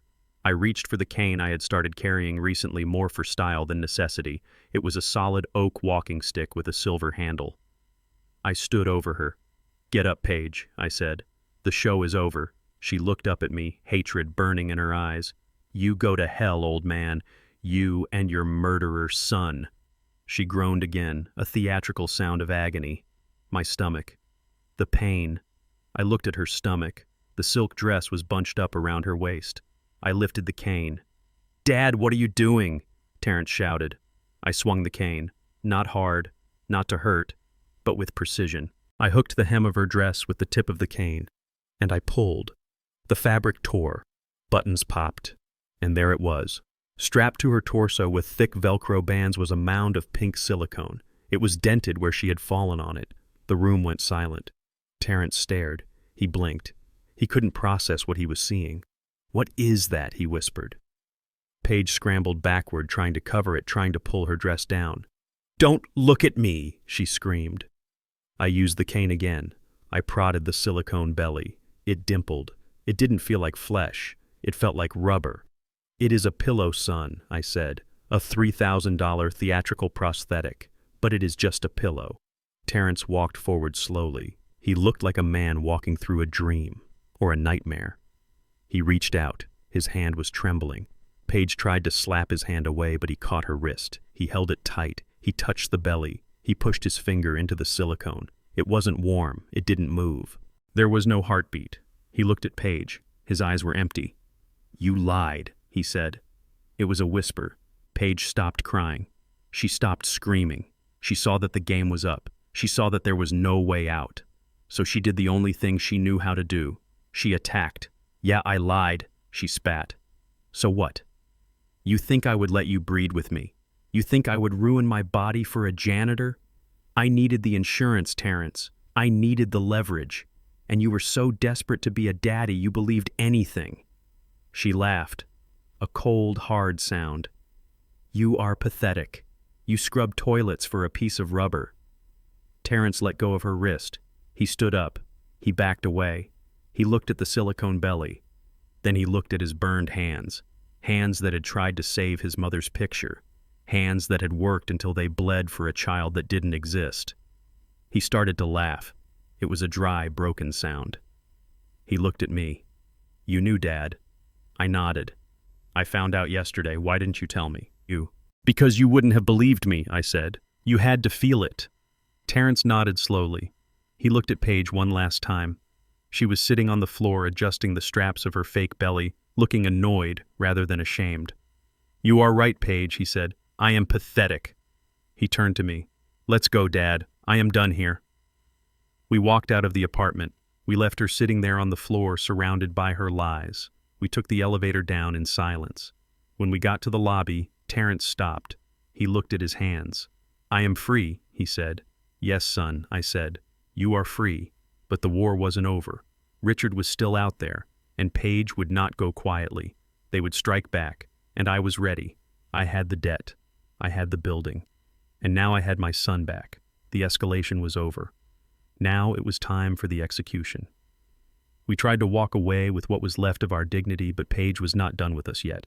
She followed us out of the apartment, screaming like a banshee. She chased us down the hall and into the elevator, dragging her torn dress around her. She was desperate. She knew she had lost Terrence in private, so she decided to destroy him in public. By the time we reached the lobby, a crowd had gathered. The tenants of the Meridian Tower had been drawn downstairs by the sight of burning clothes on the lawn and the arrival of the fire department. There were neighbors in bathrobes, security guards, and onlookers from the street. They were watching the smoke rise from the ashes of my wife's photograph. When the elevator doors opened, Paige pushed past us. She ran into the center of the lobby and threw herself onto the marble floor. She wailed. It was a performance worthy of an Oscar. "Help me," she screamed, pointing a shaking finger at Terrence. "He beat me. He killed our baby." He punched me in the stomach until it stopped moving. The crowd gasped. I saw the security guards reach for their radios. I saw neighbors pull out their phones to record. They looked at my son with pure hatred. They saw a large man and a crying woman on the floor. They saw a monster. Terrence froze. The color drained from his face. He looked at the angry faces surrounding him. He looked at the security guards stepping forward, hands hovering over their weapons. "I did not touch her," Terrence whispered. His voice was too quiet. No one heard him. "He is a murderer," Paige shrieked, tearing at her hair. "Arrest him. Do not let him leave." A large man in a tracksuit stepped forward, blocking our path to the door. "You are not going anywhere, buddy," the man growled. I felt the temperature in the room drop. This was it, the final trap. If the police arrived now, they would arrest Terrence based on the testimony of a grieving mother and a hostile crowd. He would be in a cell before he could explain. His life would be over. I could not let that happen. I could not let the lie stand for one more second. I stepped in front of Terrence. I gripped my oak cane. It was heavy, solid wood. I looked at Paige writhing on the floor, playing the victim with terrifying skill. I looked at the silicone strap peeking out from the torn neckline of her dress. She was so confident in her deception she thought she was untouchable. I did not say a word. I did not argue with the angry neighbors. I stepped forward. Paige looked up at me, her eyes flashing with triumph. She thought I was coming to beg. She thought I was coming to apologize. She was wrong. I raised the cane. The silver handle caught the light of the chandelier. I didn't swing it to hit her. I swung it with surgical precision. The tip of the cane hooked the jagged tear in her silk dress, the one I had started upstairs. I twisted my wrist and pulled. I pulled with all the strength of a man who had hauled steel trash cans for 40 years. The expensive fabric ripped with a sound like a gunshot. The buttons flew across the lobby floor. The dress fell open, completely exposing the torso underneath. And then gravity took over. The silicone belly, which had been loosened during the struggle upstairs, lost its final anchor. The heavy Velcro straps gave way. The prosthetic mound of pink rubber slid down her body. It didn't look like skin. It looked like a slab of raw meat manufactured in a factory. It tumbled out from under the ruined dress. It hit the polished marble floor with a wet, hollow slap that echoed off the high ceiling. It bounced once and rolled, coming to a stop at the feet of the man in the tracksuit. The silence that descended on the lobby was absolute. It was a vacuum. Everyone stared. The security guards froze. The neighbors lowered their phones. The man in the tracksuit looked down at the object by his sneakers. It was a pillow, a high-end medical-grade silicone pillow painted to look like a pregnant stomach. It lay there dead and absurd under the harsh lobby lights. Paige stopped screaming mid-breath. She looked down at her flat stomach exposed to the world. She looked at the rubber lie lying on the floor. For the first time in her life, she had no words. There was no spin. There was no manipulation. The evidence was right there, physical and undeniable. One of the neighbors, a young woman with a stroller, walked closer. She looked at the prosthetic. She looked at Paige. "It is fake," she whispered. Her voice carried in the silence. "There is no baby." The realization rippled through the crowd like a shockwave. I watched the faces change. The anger that had been directed at my son evaporated, replaced by confusion, then disgust. They realized they had been played. They realized they had been weaponized by a liar. "Oh my God," someone muttered. "She faked it. She faked the whole thing." Paige scrambled to cover herself, crossing her arms over her chest. She looked around, wild-eyed, searching for an ally, searching for someone who would still believe her. But there was no one. The illusion was shattered. She wasn't a victim anymore. She was a psychopath. The man in the tracksuit stepped back from her as if she were contagious. "You sick lady," he spat. "You nearly got this guy killed." I looked at the silicone belly one last time. I poked it with my cane. It wobbled. "Pick up your trash, Paige," I said. My voice was cold steel. "We do not litter in my building." Then I turned to my son.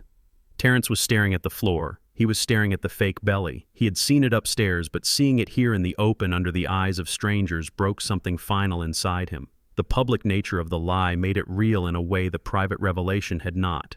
He saw the horror in the neighbor's eyes, and he realized that for months he had been the punchline to a joke he didn't know was being told. He let out a sound that I will never forget. It wasn't a word. It was a guttural roar of pure agony. It was the sound of a man whose soul was being ripped out through his throat. "No," he screamed. He fell to his knees. He didn't care about the suit. He didn't care about the crowd. He grabbed his head in his hands and screamed until his voice cracked. He screamed for the nights he had spent talking to a stomach that wasn't there. He screamed for the crib he had built with his own hands. He screamed for the name he had picked out. He screamed for the slave he had become. I knelt beside him. I wrapped my arms around his heaving shoulders. I held him tight, just like I had held him when he was a boy, and scraped his knee. But I couldn't kiss this boo-boo away. This wound was deep. "It is okay, son," I whispered. "Let it out. It is over." "I was a slave," Terrence sobbed. He clutched my jacket. I scrubbed their floors. "Dad," I thanked them for it. I thanked them for letting me be a slave because I thought I was a father. I thought I was protecting my family. "You were protecting a lie," I said. "But you are awake now." He looked up at me. His face was a mask of tragedy. Tears and snot ran down his face. He looked at Paige, who was now weeping silently, huddled on the floor, trying to hide her nakedness. Why, he yelled at her. "Why did you do it?" Paige didn't answer. She just glared at the floor, her hate radiating off her like heat waves. "Come on, Terrence," I said. I stood up and pulled him with me. He was heavy dead weight, but I hauled him up. "We are leaving. This place is poison." I guided him toward the doors. The crowd parted for us. They didn't speak. They lowered their heads in shame. They knew they had almost participated in a lynching. The security guards opened the doors for us, their eyes fixed on the ground. We walked out into the cool night air. The fire on the lawn had burned out, leaving a black scorch mark on the grass. The smell of smoke hung in the air, mixing with the city exhaust. My driver was waiting. He opened the back door of the SUV. I pushed Terrence inside. He slumped against the leather seat, his eyes vacant. I climbed in beside him. "Drive," I said. As the car pulled away, I looked back at the Meridian Tower. I saw the lights of the lobby. I saw the small figure of Paige alone on the floor, surrounded by strangers who looked at her with revulsion. She had wanted a stage. She had wanted an audience. She got one. I turned to my son. He was looking at his hands again. "I am sorry, Dad," he whispered. "Do not apologize," I said. "You survived. That is all that matters." "Now," I said, reaching for my phone, "we finish this." I dialed Sarah. "It is done," I said. "The fraud is public. The police will be there in 10 minutes to take statements from the witnesses. Paige Harrington is finished." "Good," Sarah said. "And Richard?" "Richard is next," I said. I looked at Terrence. He was broken, but he was free. Now I had to make sure the people who broke him could never hurt anyone else again. "Take us to the office," I told the driver. "I have a company to dismantle." The sun had barely risen over my modest brick house in the suburbs when the wolves came knocking. I was in the kitchen frying bacon and eggs for my son. Terrence was sitting at the small wooden table staring into a cup of black coffee. He had not slept. His eyes were red-rimmed and haunted by the image of the silicone belly lying on the lobby floor. He looked like a man who had survived a plane crash only to find himself stranded on a desert island. Then the doorbell rang. It wasn't a friendly ring. It was sharp and insistent. I wiped my hands on a dish towel and walked to the door. I saw a man in a cheap windbreaker standing on my porch. He held a thick manila envelope. "Elijah Freeman?" the man asked. "That is me," I said. "And is Terrence Freeman present?" I did not answer. I stepped out onto the porch and pulled the door shut behind me. "What is this about?" I asked. The man didn't blink. He thrust the envelope into my chest. "You have been served," he said. "Both of you. Have a nice day." He turned and walked away, getting into a rusted sedan. I looked down at the envelope. It was heavy. It felt like a brick. I opened it right there on the porch. I scanned the first page. It was a civil summons. The plaintiff was Richard Harrington. The defendant was Terrence Freeman. The charges were assault, battery, and intentional infliction of emotional distress. Richard was claiming that Terrence's physical attack on Paige had caused her severe psychological trauma, resulting in a stress-induced medical episode. He was claiming that my son was violent and unstable. He was claiming that I, Elijah Freeman, was an accessory to the assault. But it was the number at the bottom of the page that made me stop. Damages sought $5 million. I walked back into the kitchen and tossed the packet on the table next to the eggs. "What is that?" Terrence asked. He flinched as the heavy paper hit the wood. "It is a love letter from your father-in-law," I said.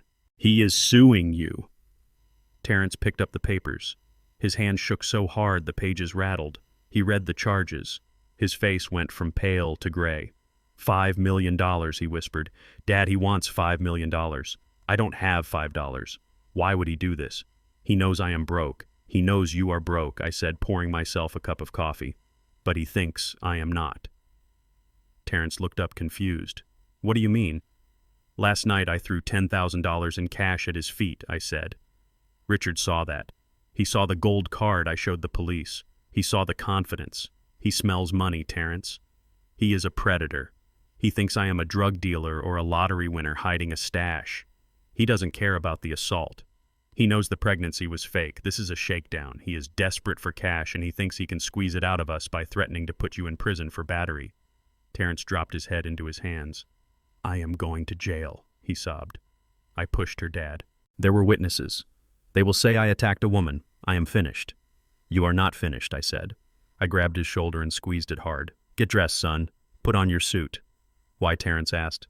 "Are we going to find a lawyer?" "No," I said. "We already have a lawyer. We are going to the bank."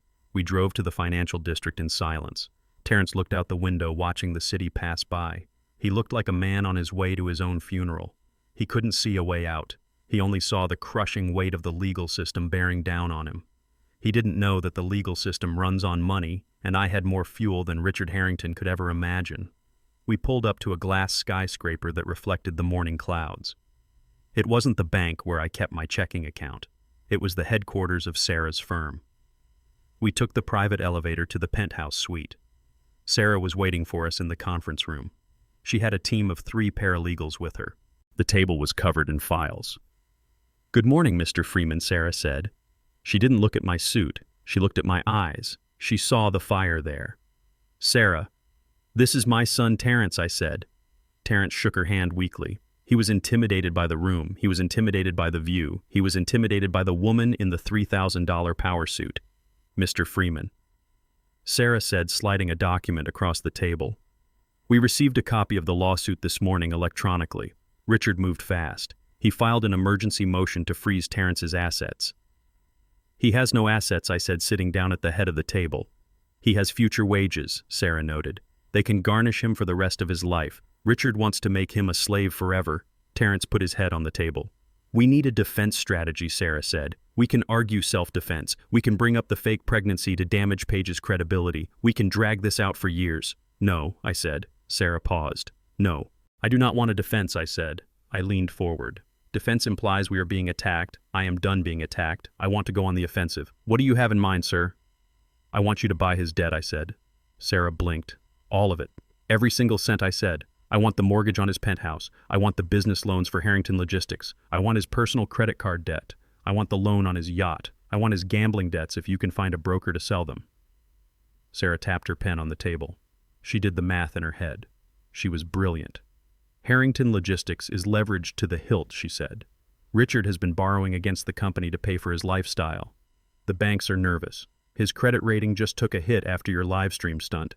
The debt is distressed. We can probably pick it up for 60 cents on the dollar." "Do it," I said.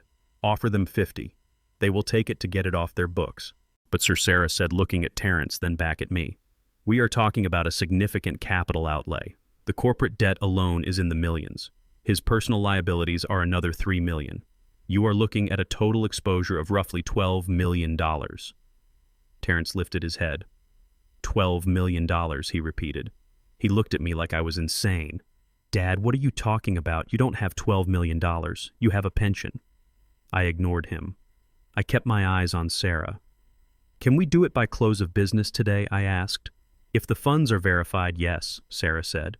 "But Mr. Freeman, I have to ask, are you sure you want to liquidate the trust positions? That portfolio is performing at 12%. "Liquidate them," I said. "Dad, stop," Terrence shouted. He stood up. "This has gone too far. You are talking about monopoly money. You are going to get us in trouble. Fraud. This is fraud, right? You are pretending to be a billionaire to scare Richard. It won't work. He will know." I looked at my son. It was time. He had suffered enough in the dark. "Sit down, Terrence," I said. He remained standing, shaking his head. "No, I am not going to let you go to jail for me. I am going to turn myself in. I am going to beg Richard for mercy." "Show him, Sarah," I said. Sarah nodded. She typed a command into her laptop. The large screen at the end of the room flickered to life. It showed a bank account summary. The header read, "Freeman Holdings, LLC." Terrence looked at the screen. He squinted. That says $120 million, he whispered. He rubbed his eyes. He looked again. "Dad," he said. His voice was faint. "Is this real?" "It is real," I said. "But how?" "You cleaned toilets. You fixed sinks. We lived in a 2-bedroom house. You drove a used Ford. I did clean toilets," I said. I stood up and walked to the window looking out at the city.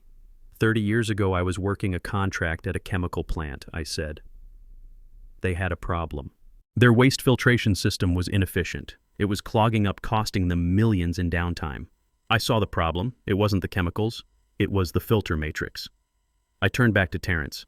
"I tinkered with it in my garage, son. At night while you were sleeping.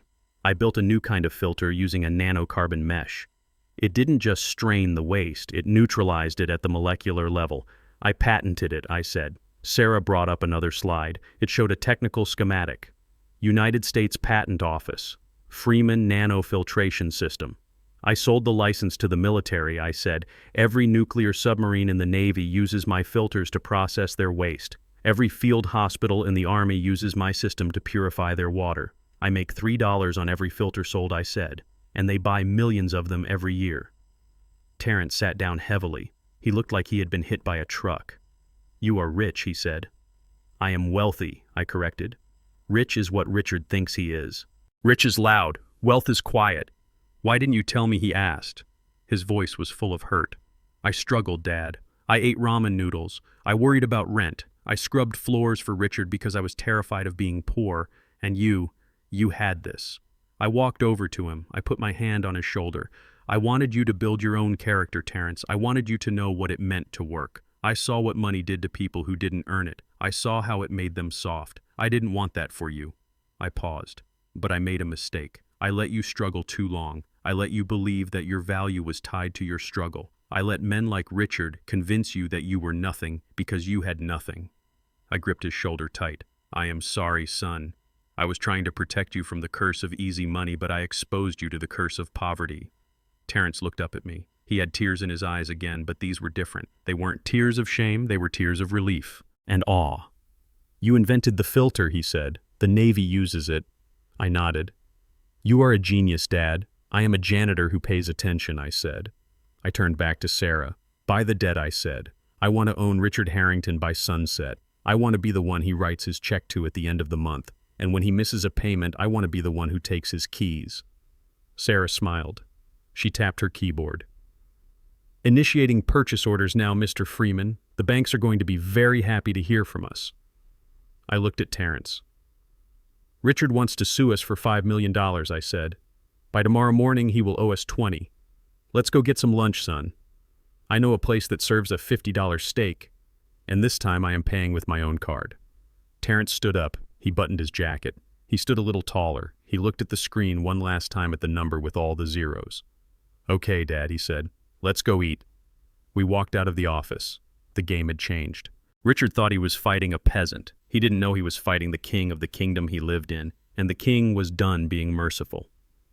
The next morning, the sun rose over a city that Richard Harrington no longer owned. He just did not know it yet.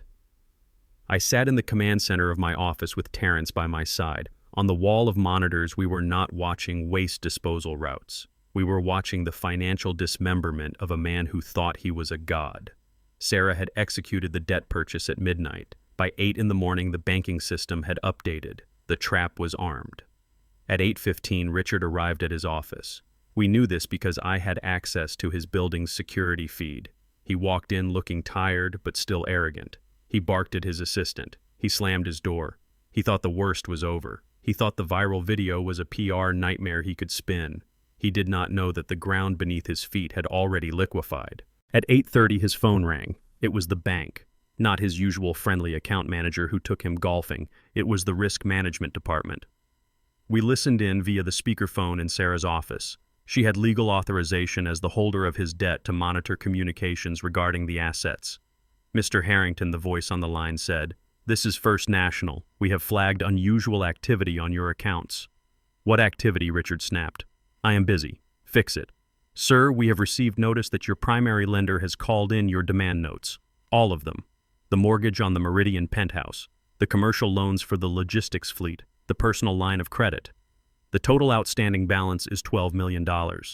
Richard laughed. It was a nervous sound. "You are crazy. Those notes aren't due for years. I have a payment schedule. The notes contain an acceleration clause regarding reputational risk and solvency," the banker said. "Given the events of last night and the pending investigation by the mayor's office, the note holder has exercised their right to demand immediate repayment." "Who is the note holder?" Richard screamed. "I deal with the bank. The debt was sold last night, sir. The new holder is demanding payment within 24 hours.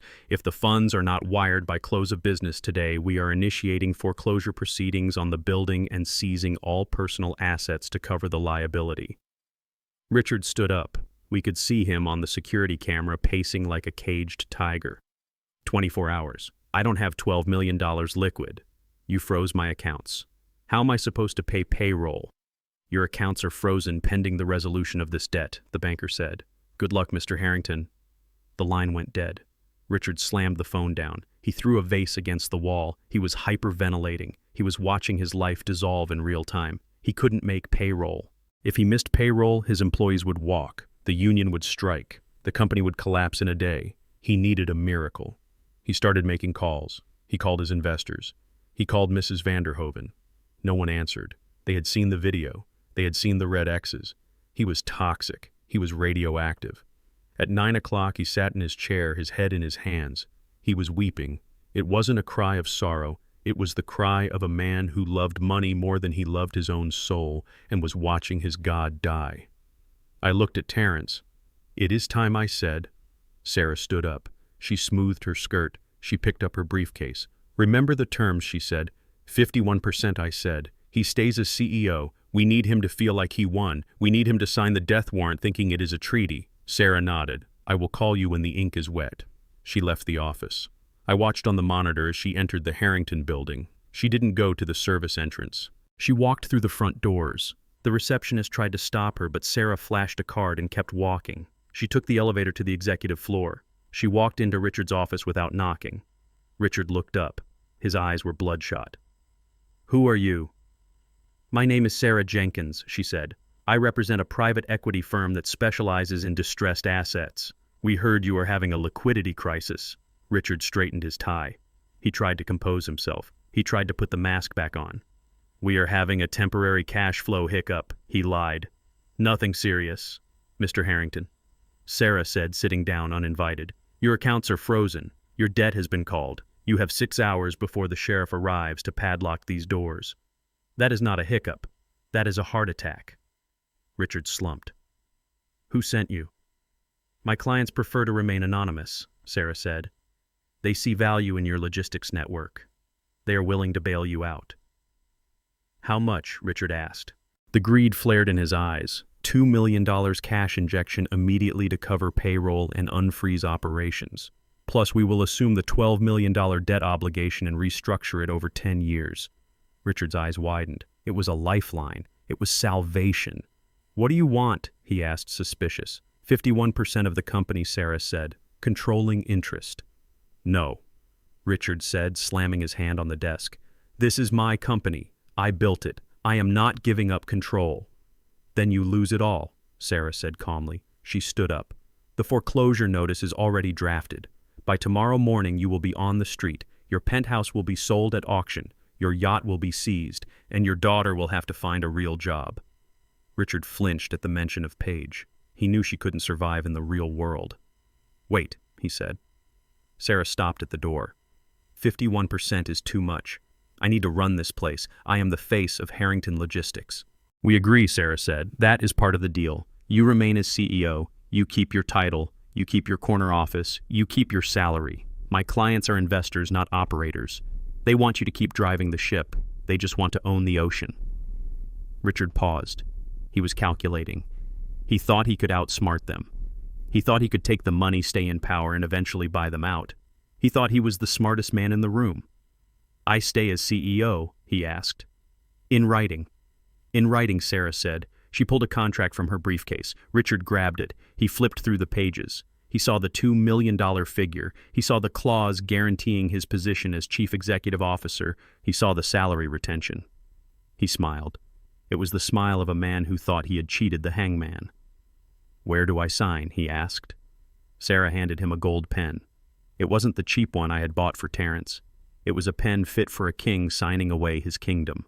Richard signed his name with a flourish. He didn't read page 14. He didn't read the subsection regarding the board of directors. He didn't read the line that said, "The majority shareholder retains the exclusive right to appoint the chairman of the board." And he certainly didn't read the fine print that said, "The chairman of the board holds absolute veto power over all personnel decisions, including the termination of the CEO for cause." He signed. He handed the contract back to Sarah. "Pleasure doing business with you, Ms. Jenkins," he said, leaning back in his chair. "Tell your investors they made a smart choice. I am going to turn this around. That video will blow over. I always win." Sarah put the contract in her bag. "The funds are being wired now," she said. "You can make payroll." Richard laughed. He picked up his phone. He dialed his assistant. "Cindy, get the payroll processor on the line and call the car service. I am going to celebrate." "We dodged a bullet." He looked at Sarah. "You can show yourself out." Sarah walked out of the office. She walked down the hall. She got into the elevator. She called me. "He signed," she said. I looked at Terrence. I looked at the monitor showing Richard laughing on the phone. "He thinks he won," I said. "He has no idea," Sarah said. "The board meeting is scheduled for 4 p.m. I stood up. I adjusted my tie. "Terrence, get your coat," I said. "Where are we going, Dad?" "We are going to a board meeting," I said. "But we aren't on the board." "We are the board, son," I said. "I own 51% of Harrington Logistics. I am the majority shareholder, and I am appointing myself chairman." Terrence looked at me. His jaw dropped. "You own the company," he whispered. "I own the company," I said, "and I think it is time for a performance review." We walked out of the office. The sun was setting over the city. It was casting long shadows. But for us, it was the dawn of a new day. Richard Harrington was celebrating in his office, drinking his expensive scotch, thinking he was invincible. He didn't know that the man who scrubbed his floors was coming to take his chair. And this time, I wasn't bringing a mop. I was bringing a gavel. At 4 o'clock precisely, Richard Harrington strode into the boardroom on the 40th floor. He looked like a man who had just cheated death and was ready to brag about it. His suit was fresh, his hair was slicked back, and the smell of expensive scotch followed him like a cloud. He had summoned the entire executive board for an emergency meeting. He had also summoned my son. Terrence stood by the wall near the door. He wasn't wearing the waiter's uniform anymore, but he looked small in the presence of the board members. These were men and women in gray suits who controlled the logistics of the entire state. They looked at Terrence with a mixture of pity and annoyance. They knew he was the source of the recent drama, and in the corporate world, drama was bad for business. Richard sat at the head of the long mahogany table. He didn't sit. He sprawled. He put his feet up on the polished wood, crossing his ankles. He held a crystal tumbler of amber liquid. He looked around the room, making eye contact with every nervous executive. "Ladies and gentlemen," Richard began, his voice booming. "I know we have had a rough 24 hours. There were rumors. There were malicious videos posted by disgruntled low-level employees. There was panic." He took a sip of his drink and smiled. "A shark showing its teeth. But I am happy to report that the ship has been steadied. I have secured a massive injection of private capital. Our liquidity issues are solved. The debt is restructured. We are stronger than ever." The board members relaxed visibly. Shoulders dropped. Breath was exhaled. They didn't care about ethics. They cared about their stock options. If Richard said the money was there, they were happy. However, Richard continued, his eyes snapping toward Terrence. "We cannot ignore the cause of this disruption. We cannot ignore the cancer that tried to rot us from the inside." He pointed a finger at my son. "Terrence Freeman, stand forward." Terrence stepped away from the wall. He kept his head up this time. He remembered what I told him. "You tried to destroy me," Richard said. "You and your father. You staged that little stunt at the gala. You doctored those videos. You tried to humiliate me in front of my peers." "I didn't doctor anything," Terrence said quietly. "It was live." "Silence," Richard roared, slamming his glass down. "You are an employee, a low-level custodial subcontractor. You speak when I tell you to speak, and right now I am telling you to listen." Richard stood up. He walked around the table, circling Terrence like a predator circling prey. "You are fired, Terrence. Obviously. But that is not enough. I am blackballing you. You will never work in this city again. Not in logistics, not in sales, not even in sanitation. I will make sure every employer knows you are a thief and a liar." He stopped in front of Terrence. He leaned in close. "And as for your father, tell him to watch his back. He thinks he is clever with his little gold badge. But I have friends too. Powerful friends. If I see him near this building again, I will have him arrested for vagrancy. I will have him thrown in a hole so deep the sun won't find him." Richard laughed. He turned back to the board. "Motion to terminate Terrence Freeman immediately with cause and forfeiture of all severance and benefits. Do I hear a second?" "Second," said a balding man at the end of the table without hesitation. "All in favor?" Richard asked, raising his hand. Every hand in the room went up. They were cowards. They followed the money. Richard grinned. "The motion carries. Get out of my building, Terrence, and give me your badge. You are trespassing." That was the moment I chose to enter. I did not knock. I did not ask for permission. I signaled to the security guard outside the door. He was one of mine. He swiped his card. The heavy double doors of the boardroom swung open with a hydraulic hiss. The sound turned every head in the room. I stepped through the threshold. I was not wearing the thrift store suit. I was not wearing the maintenance uniform. I was wearing a three-piece navy blue Tom Ford suit that had been tailored to my measurements by a master in Milan. The fabric absorbed the light. My shirt was crisp white Egyptian cotton. My tie was silk, a deep crimson that signaled power. On my feet were hand-stitched Italian leather shoes that made a distinct, authoritative click against the floor. I held my oak cane not for support, but as a scepter. Behind me walked Sarah Jenkins carrying a leather briefcase. Behind her were 4 associate attorneys in matching gray suits carrying boxes of files. We moved in formation. We moved like a tidal wave. The silence in the room was absolute. It was the silence of a vacuum where all the air had been sucked out. Richard stared. His mouth hung open. He looked at the suit. He looked at the shoes. He looked at the entourage. His brain could not reconcile the image of the janitor he knew with the Titan walking toward him. "Who the hell are you?" he whispered. I did not answer him. I did not look at him. I looked at the board members. I made eye contact with the balding man who had seconded the motion to fire my son. He looked down at his papers, his hands trembling. I walked the length of the table. I walked past the vice presidents and the directors. I walked past my son who was smiling a small secret smile. I stopped at the head of the table. Richard was standing there frozen. He was in my way.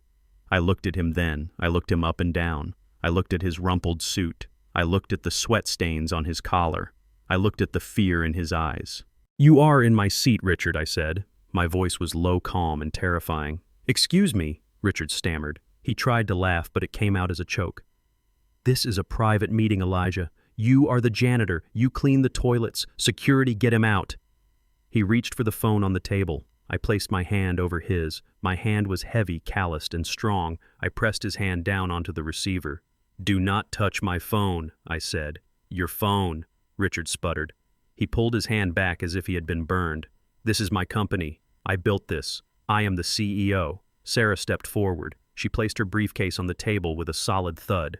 She snapped the latches open. The sound echoed like gunshots. She pulled out a single document. It was bound in blue legal paper. "Actually, Mr. Harrington," Sarah said, her voice crisp and professional, "that is factually incorrect." She slid the document down the table. It spun perfectly, coming to rest in front of the balding board member. "Mr. Henderson, read the first paragraph, please," Sarah said. Mr. Henderson picked up the paper. His hands were shaking. He adjusted his glasses. He read aloud, his voice wavering. "This agreement acknowledges the transfer of 51% of all voting stock and equity in Harrington Logistics to Freeman Holdings, LLC, effective immediately upon receipt of emergency liquidity funds." He stopped. He looked up at Richard. "Keep reading," Sarah commanded. Mr. Henderson swallowed. "The agreement further stipulates that the majority shareholder Freeman Holdings, LLC, retains exclusive rights to appoint the chairman of the board and holds veto power over all executive personnel decisions." The room erupted in whispers. 51%. Hostile takeover. Freeman Holdings. Richard stared at Sarah. Then he stared at me. The color drained from his face, leaving him looking like a corpse. "Freeman Holdings," he whispered. "That was you. You are the investor." "I am the investor," I said. "I am the bank. And I am the landlord." I tapped the cane on the floor.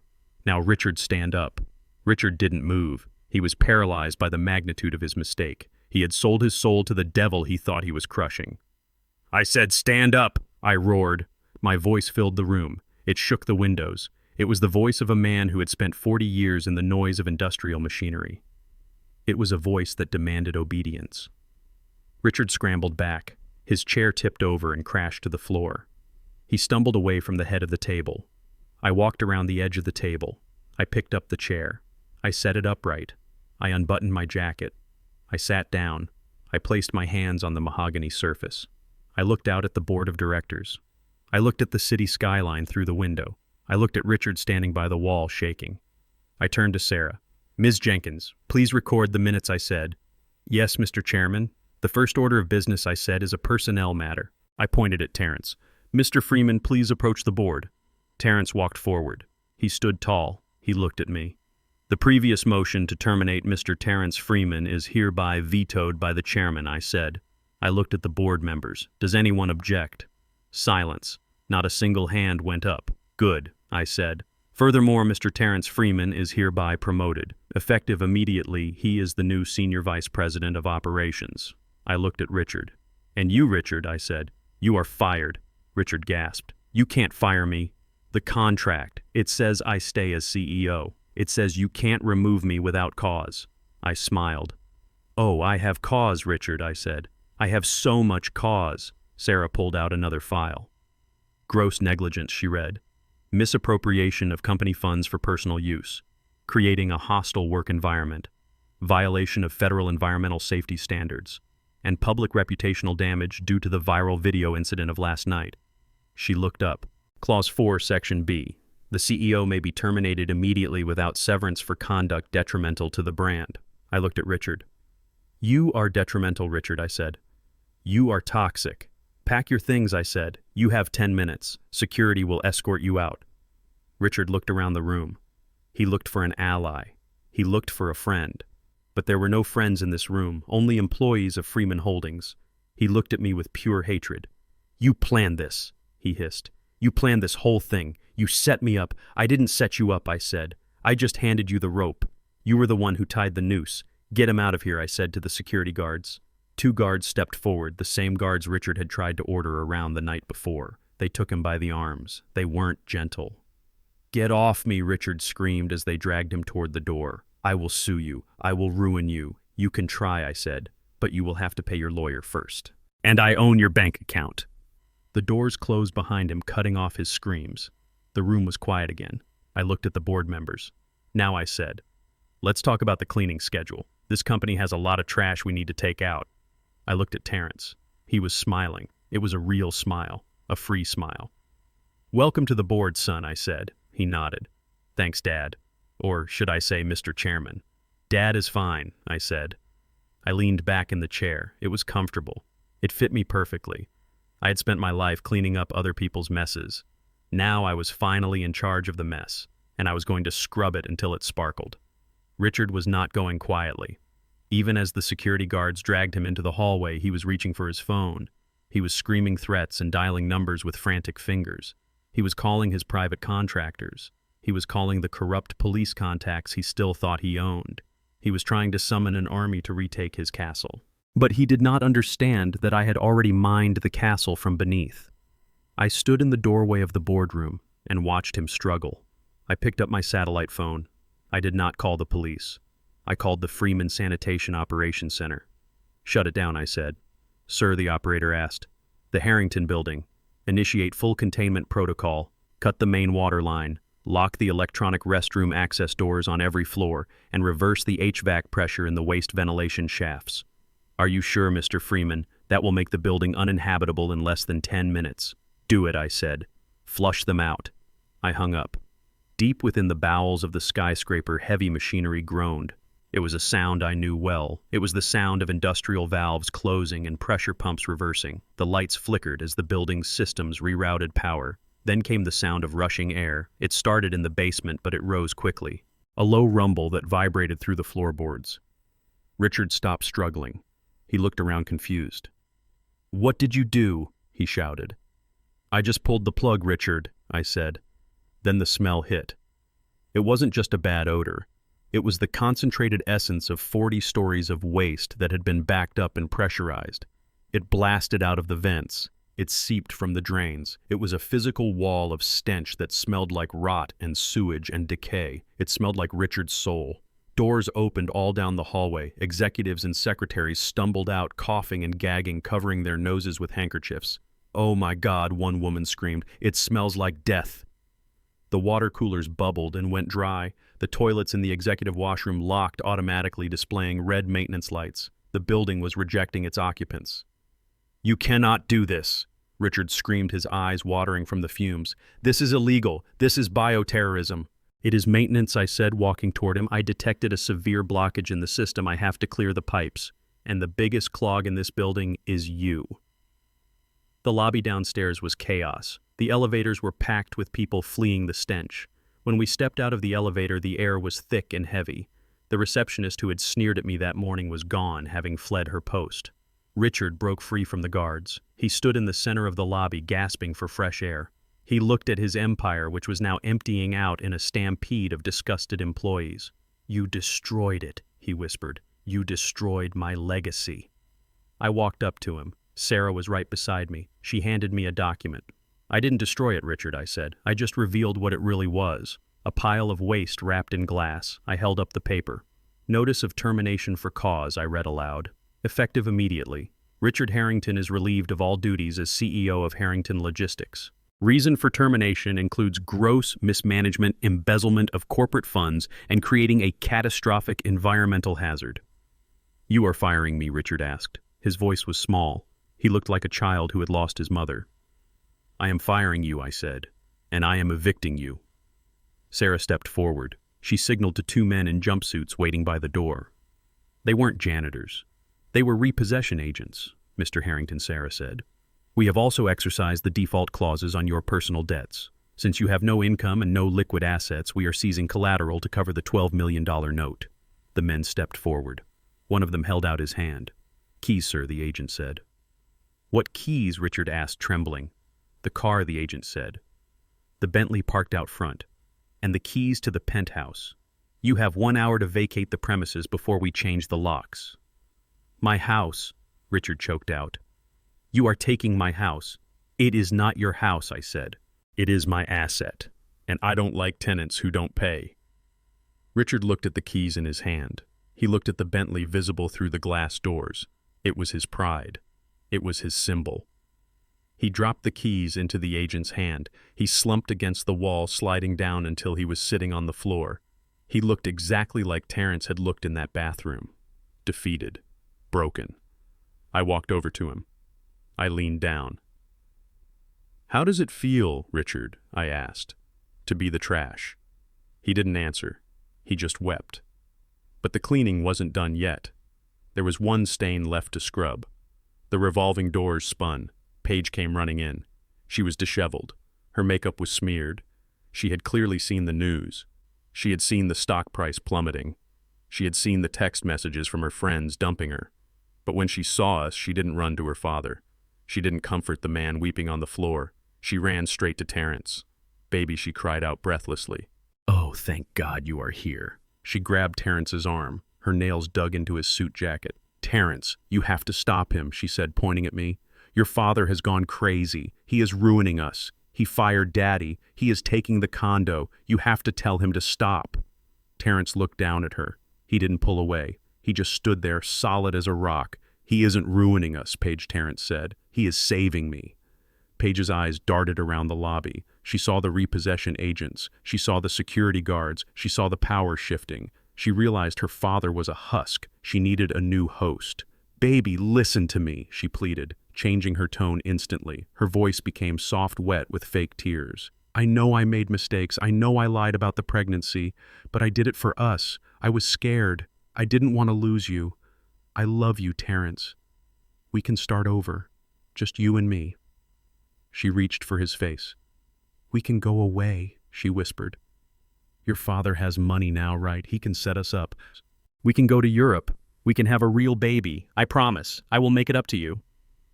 It was the most pathetic display I had ever seen. She was a parasite looking for a vein. Terrence took her hand from his face. He held it for a second. He looked at her fingers, the ones that had never done a day of work in their lives. Then he let it drop. "You are right, Paige," he said. "You are right about one thing. I only know how to clean." He reached into his pocket. He pulled out a white envelope. "So I am taking out the trash," he said. He handed her the envelope. "What is this?" she asked, her hands trembling. "Divorce papers," Terrence said, "and a restraining order." Paige stared at the envelope. "No," she whispered. "You can't. We are married." "Not anymore," Terrence said. "And inside there is something else." She opened the envelope. She pulled out a stack of photos. They were screen captures from the video I had taken in the apartment. Photos of the silicone belly. Photos of her smoking. Photos of her laughing. And underneath that was a subpoena. "I gave the evidence to the district attorney," Terrence said. "Insurance fraud is a felony, Paige. Soliciting donations for a fake medical condition is a felony. You raised $10,000 online for a high-risk pregnancy that didn't exist. That is wire fraud." Paige looked up. Her face was white. "You called the police," she gasped. "On your wife." "You are not my wife," Terrence said. "You are a con artist." Sirens wailed in the distance, getting closer. Blue lights flashed against the glass of the lobby doors. "Run, Paige," I said, stepping forward. "Maybe you can make it to the border." She looked at me. She looked at Richard sobbing on the floor. She looked at Terrence, who was looking at her with nothing but cold indifference. She screamed. It was a sound of pure rage. She threw the papers at Terrence. "I hate you," she shrieked. "I hate you all. You are garbage. You will always be garbage." She turned to run, but it was too late. 2 police officers walked through the doors. They weren't the corrupt cops Richard used to own. These were federal agents. Paige Harrington, one of them said, holding up a badge. She stopped. She tried to back away. "No," she whimpered. "My father will fix this. Daddy, tell them." She looked at Richard. Richard didn't even look up. He was broken. He had nothing left to give her. The agents grabbed her arms. They spun her around.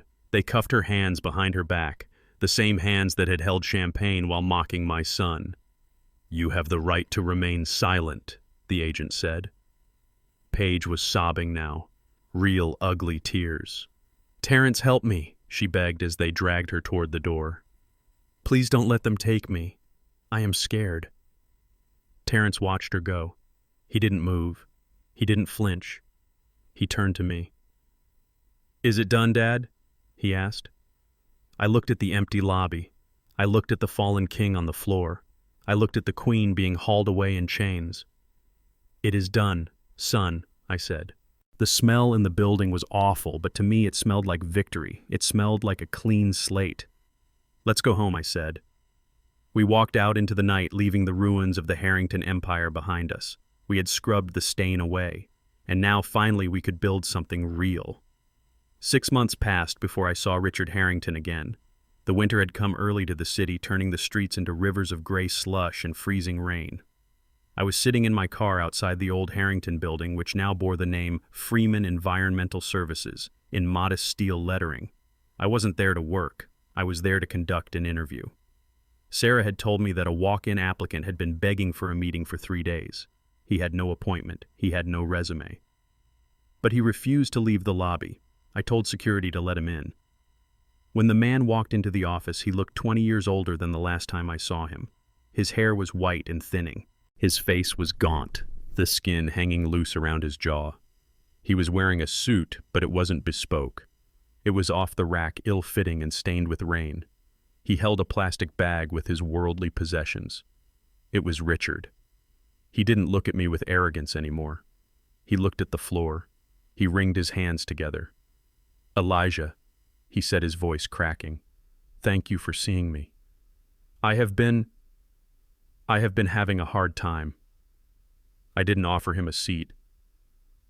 I sat behind the desk that used to be his. "What do you want, Richard?" I asked. "I need work, Elijah," he whispered. "Nobody will hire me. The video, everyone has seen it. I lost the condo. I lost the car. I am sleeping in a shelter on 5th Street. They stole my shoes last night." He pointed to his feet. He was wearing canvas sneakers that were soaked through. "I need a job, Elijah. Anything. I know the logistics business. I can consult. I can help with the routing." I shook my head. "I don't need a consultant, Richard. My logistics are running at 98% efficiency. I cleaned up your mess weeks ago." Richard slumped. "Please, I am begging you. I am hungry." I looked at him. I didn't feel pity. I felt balance. The scales of the universe were finally even. "I do have a position open," I said. Richard's head snapped up. Hope flared in his eyes. "Really? I will take it." "VP of Sales Regional Manager." "No," I said. I opened the bottom drawer of the desk. I pulled out a bundle of gray fabric. I tossed it across the desk. It landed in front of him. It was a jumpsuit, the same gray jumpsuit Terrence had worn. "The position is custodial engineer," I said. "Night shift, minimum wage, no benefits for the first 6 months." Richard stared at the uniform, his face flushed red. "You want me to be a janitor?" he whispered. "I want you to be useful," I said. "That is the job, Richard. Take it or go back to the shelter." He looked at the door. He looked at the cold rain beating against the window. He looked at the uniform. He picked it up. "I will take it," he said. "Good," I said. "You start now. The executive washroom on the 40th floor is filthy." I walked him to the elevator. We rode up in silence. When the doors opened, I led him down the plush hallway to the glass-walled bathroom. Terrence was standing there waiting. He was wearing a sharp blazer and holding a clipboard. He looked strong. He looked whole. Richard stopped when he saw my son. He couldn't meet his eyes. "Here's your equipment," Mr. Harrington Terrence said. He pointed to the bucket and the blue brush. The same brush. Richard went into the bathroom. He put on the jumpsuit over his cheap clothes. He got on his knees. He dipped the brush in the water. I stood outside the glass with Terrence. We watched the man who had once been a king scrubbing the porcelain. I tapped on the glass. Richard looked up. "Make it shine, Richard," I said. "I have VIPs coming tonight." He didn't argue. He just scrubbed harder. Terrence looked at me. He didn't smile. He didn't gloat. He just nodded. "It is done, Dad," he said. "Yes, son," I said. "It is done." We left Richard to his work. He had a lot of scrubbing to do to clean his soul. Later that afternoon, I sat with Terrence in the conference room. I had the transfer papers ready. I wanted to give him the VP title. I wanted to give him the salary he deserved. I pushed the contract across the table. "Sign here, son," I said. "You are the new Vice President of Operations. The office next to mine is yours." Terrence looked at the contract. He looked at the salary figure. It was more money than he had ever seen. He picked up the pen. He hesitated. Then he put the pen down. "I can't sign this, Dad," he said. I frowned. "Why not? It is yours. You earned it. You survived." "I survived," Terrence said, "but I didn't earn it." "Not yet." He stood up and walked to the window looking out at the city. "If I take this job now, I am just doing what Paige wanted me to do. I am taking the easy way. I am riding your coattails. I don't want to be the owner's son who got the job because of his last name. I want to be the man who knows how to run the company because he understands the work." He turned to me. His eyes were clear and determined. "I enrolled in the university this morning, Dad. They have a master's program in environmental resource management. It is a 2-year degree. I want to learn the science behind your filters. I want to understand the engineering. I want to know how to build the next patent, not just sell the old one." I looked at him. My heart swelled in my chest. He wasn't looking for a handout. He was looking for a legacy. "I want to work part-time," Terrence continued. "But not as a VP. I want to work in the field. I want to go out with the crews. I want to learn the routes. I want to know what it feels like to haul the cans at 4 in the morning. When I sit in that chair one day, I want to know that I belong there." I stood up. I stood. I walked around the table and hugged him. It was a fierce, proud hug. "You are a free man," I whispered. "You make me proud every day." "So you are okay with it?" he asked, pulling back. I picked up the contract. I tore it in half. "I am more than okay with it," I said. "Go to school, learn everything, and when you are ready, this chair will be waiting for you, not because you are my son, but because you are the best man for the job." Terrence smiled. It was the smile of a man who had found his own worth. "Thanks, Dad." He grabbed his coat. "I have class in an hour," he said. "I don't want to be late." "Go," I said. He walked out of the office. He didn't walk like a servant anymore. He walked like a king in training. That evening, I sat on the porch of my small brick house. I hadn't moved. I hadn't bought a mansion. I liked this house. It was paid for. It was honest. The sun was setting, painting the sky in shades of purple and gold. I watched Terrence drive away in his new truck. It wasn't a Bentley. It was a solid, reliable Ford. He waved as he turned the corner. I took a sip of my iced tea. I looked down at my hands. They were old hands, knotted with arthritis, scarred from years of manual labor. These hands had cleaned toilets. They had unclogged sewers. They had swept floors. People look at hands like mine and they see failure. They see dirt. They see someone who didn't try hard enough in school. They see someone they can ignore, someone they can step over, someone they can mistreat. Richard saw a janitor and thought he saw a slave. He didn't know that the janitor is the most important person in the building. Without us, the garbage piles up. Without us, the pipes burst. Without us, the disease spreads. We are the immune system of civilization. We do the work that the men in suits are too afraid to touch. I thought about the red X's I had drawn on the walls of the ballroom. I thought about the mold and the rot hiding behind the gold paint. That is the world we live in. Shiny on the outside, rotten in the middle. There are a lot of Richards out there. Men who think a tie makes them better than a jumpsuit. Men who think money is a license to cruelty. They walk around with their heads high, ignoring the people who clean the path in front of them. But they forget one thing. The man who holds the broom sees everything. We see what you throw away. We see what you try to hide. We see who you really are when you think no one is watching. And sometimes the man holding the broom also holds the deed.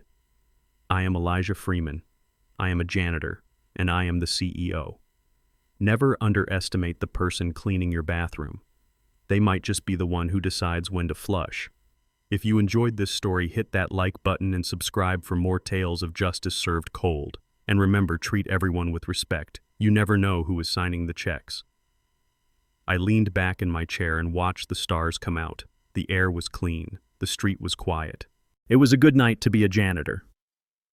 This story teaches us that true power is not defined by the clothes we wear or the titles on our doors, but by the integrity we hold in our hearts. Richard believed his wealth made him superior, but his arrogance became the architect of his own destruction. He underestimated the value of honest labor and the strength of a father's love. My son learned the hardest way possible that dignity cannot be bought. It must be defended. Never look down on anyone because the hand that holds the broom today might be the hand that signs your paycheck tomorrow. True worth is always found on the inside. If you believe that justice should always prevail, hit that like button and subscribe to my channel for more stories about standing tall against those who try to keep you down.